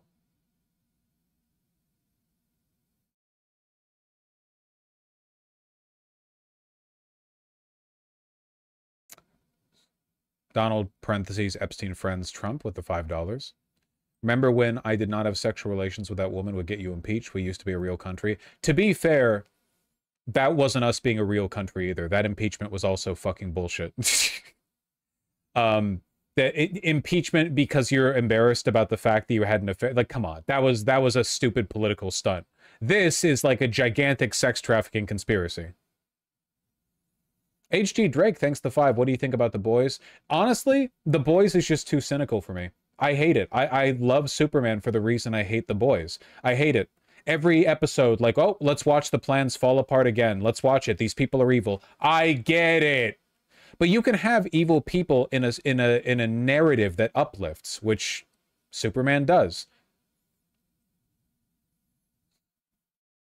I assume you feel the same way about Invincible as The Boys? Fuck no, Invincible is way more optimistic. I mean, I've read the comics. I've only seen 2 seasons of the show. I know they're departing from it a little bit, but Invincible is very, like, earnest. The Boys couldn't have an earnest position to fucking save their life. Everything in The Boys is, like, steeped in irony and, oh, you didn't think we'd go that far, did you? Invincible is incredibly earnest. That's the climax of season 1 of the show, right? The point, like, the thing that makes Nolan fly off is Mark saying, after 500 years I'd have you. Like, the point was that no matter how much stronger, you know, Omni-Man was than his son. Like, no matter how unbreakable his will, like, that was enough to unnerve him and send him off. And he tried to fucking kill himself. He almost drifted into a black hole afterwards. So, no, Invincible earns my support, at least for its earnestness, if not for its production schedule and animation quality. I can't stand cynical media, dude. I'm so fucking tired of it.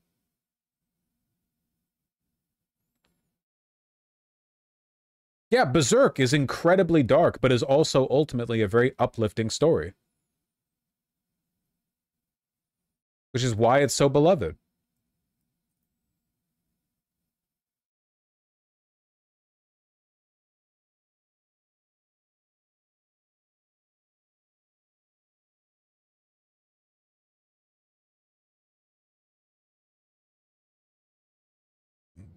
Rhaegar99, thank you for the $5. I would love it if Trump kept crashing out about Epstein, yes.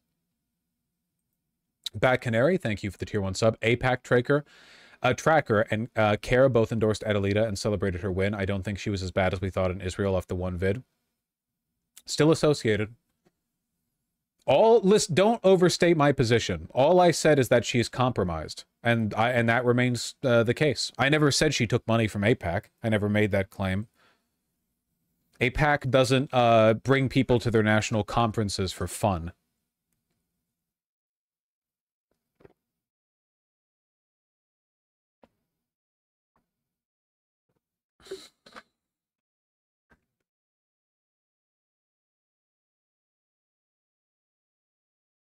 Kowalski, thanks for the $5. The break-even cost for corn and soybeans is $4.75 and $11.25 respectively. The price today is about $4 and $10 respectively. Yeesh. We voted for this to own the libs. I'm mad. Well, hey, you know, your loss is our, like, slightly lowered inflation numbers, I guess. Jesus. You still like The Watchmen? Isn't that the ultimate cynical piece in superheroes? For one, The Watchmen is phenomenally smart. Oftentimes, cynicism is dumb. It's done for the sake of shocking you. Watchmen supersedes any criticism I can make on genre by being the best version of itself, of anything. And two, I don't really think it's cynical. I think it's more inquisitive. You know? Because the question the Watchmen poses is, do we need superheroes? And if we do, what does that say about us? What are we getting from them? You know? It's a challenge to the establishment, the tropes and the expectations in superhero comics at the time. But I don't think it's cynical. If it was cynical, I don't think that Dr. Manhattan would have walked away more human at the end. I don't think that Owlman would have been as good of a guy as he was. I don't think it would have humanized Rorschach at the end. I think there are a lot of things that the Watchmen did. It wasn't about being cynical about heroes altogether. Alan Moore likes superheroes, even if he hates the industry, right? I think it was more, this is a question that superheroes can't answer, you know? Like, this is a conundrum that superheroism as a concept failed to address, and they had no answer for it. It was influences outside of their control, powers beyond their comprehension, and they, through, no matter how good their intent, whatever their, you know, way of handling it, they couldn't manage it. And you have to watch them fail. And that engagement is the story. But yeah, The Boys is nothing like The Watchmen. Nothing's like The Watchmen. It single-handedly fucking reoriented the comics industry. Unfortunately, it largely made it worse, but, you know. Yeah. I am happy to hear you'll be okay, Kowalski. Got to keep that yellow name. No, I'm kidding. Really, though, I am happy to hear that.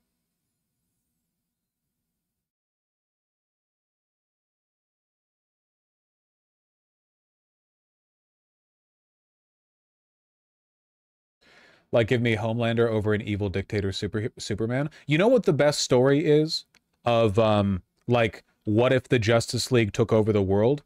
It's called The Authority. That's the best version of it, okay? Because stupid, cynical bullshit is injustice. What if Superman was evil? What if Lois Lane died and Superman went, and then took over the world. Fuck that, okay? The Authority is a good comic series.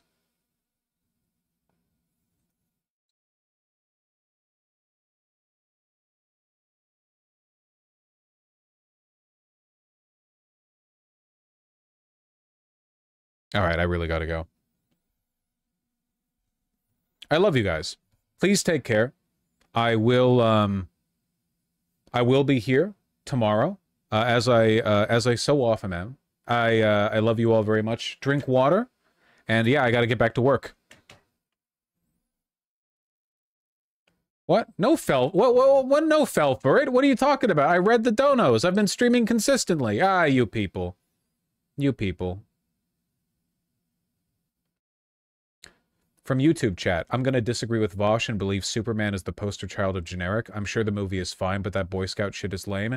You are lame. You are a coward. You're afraid of all the things you value in other people. When you go outside, you crave kindness and intimacy and warmth from other people, but you're afraid to exhibit it yourself because you're weak and you don't want to accept the moral or personal burden of having to exhibit those traits. Watch the fucking movie.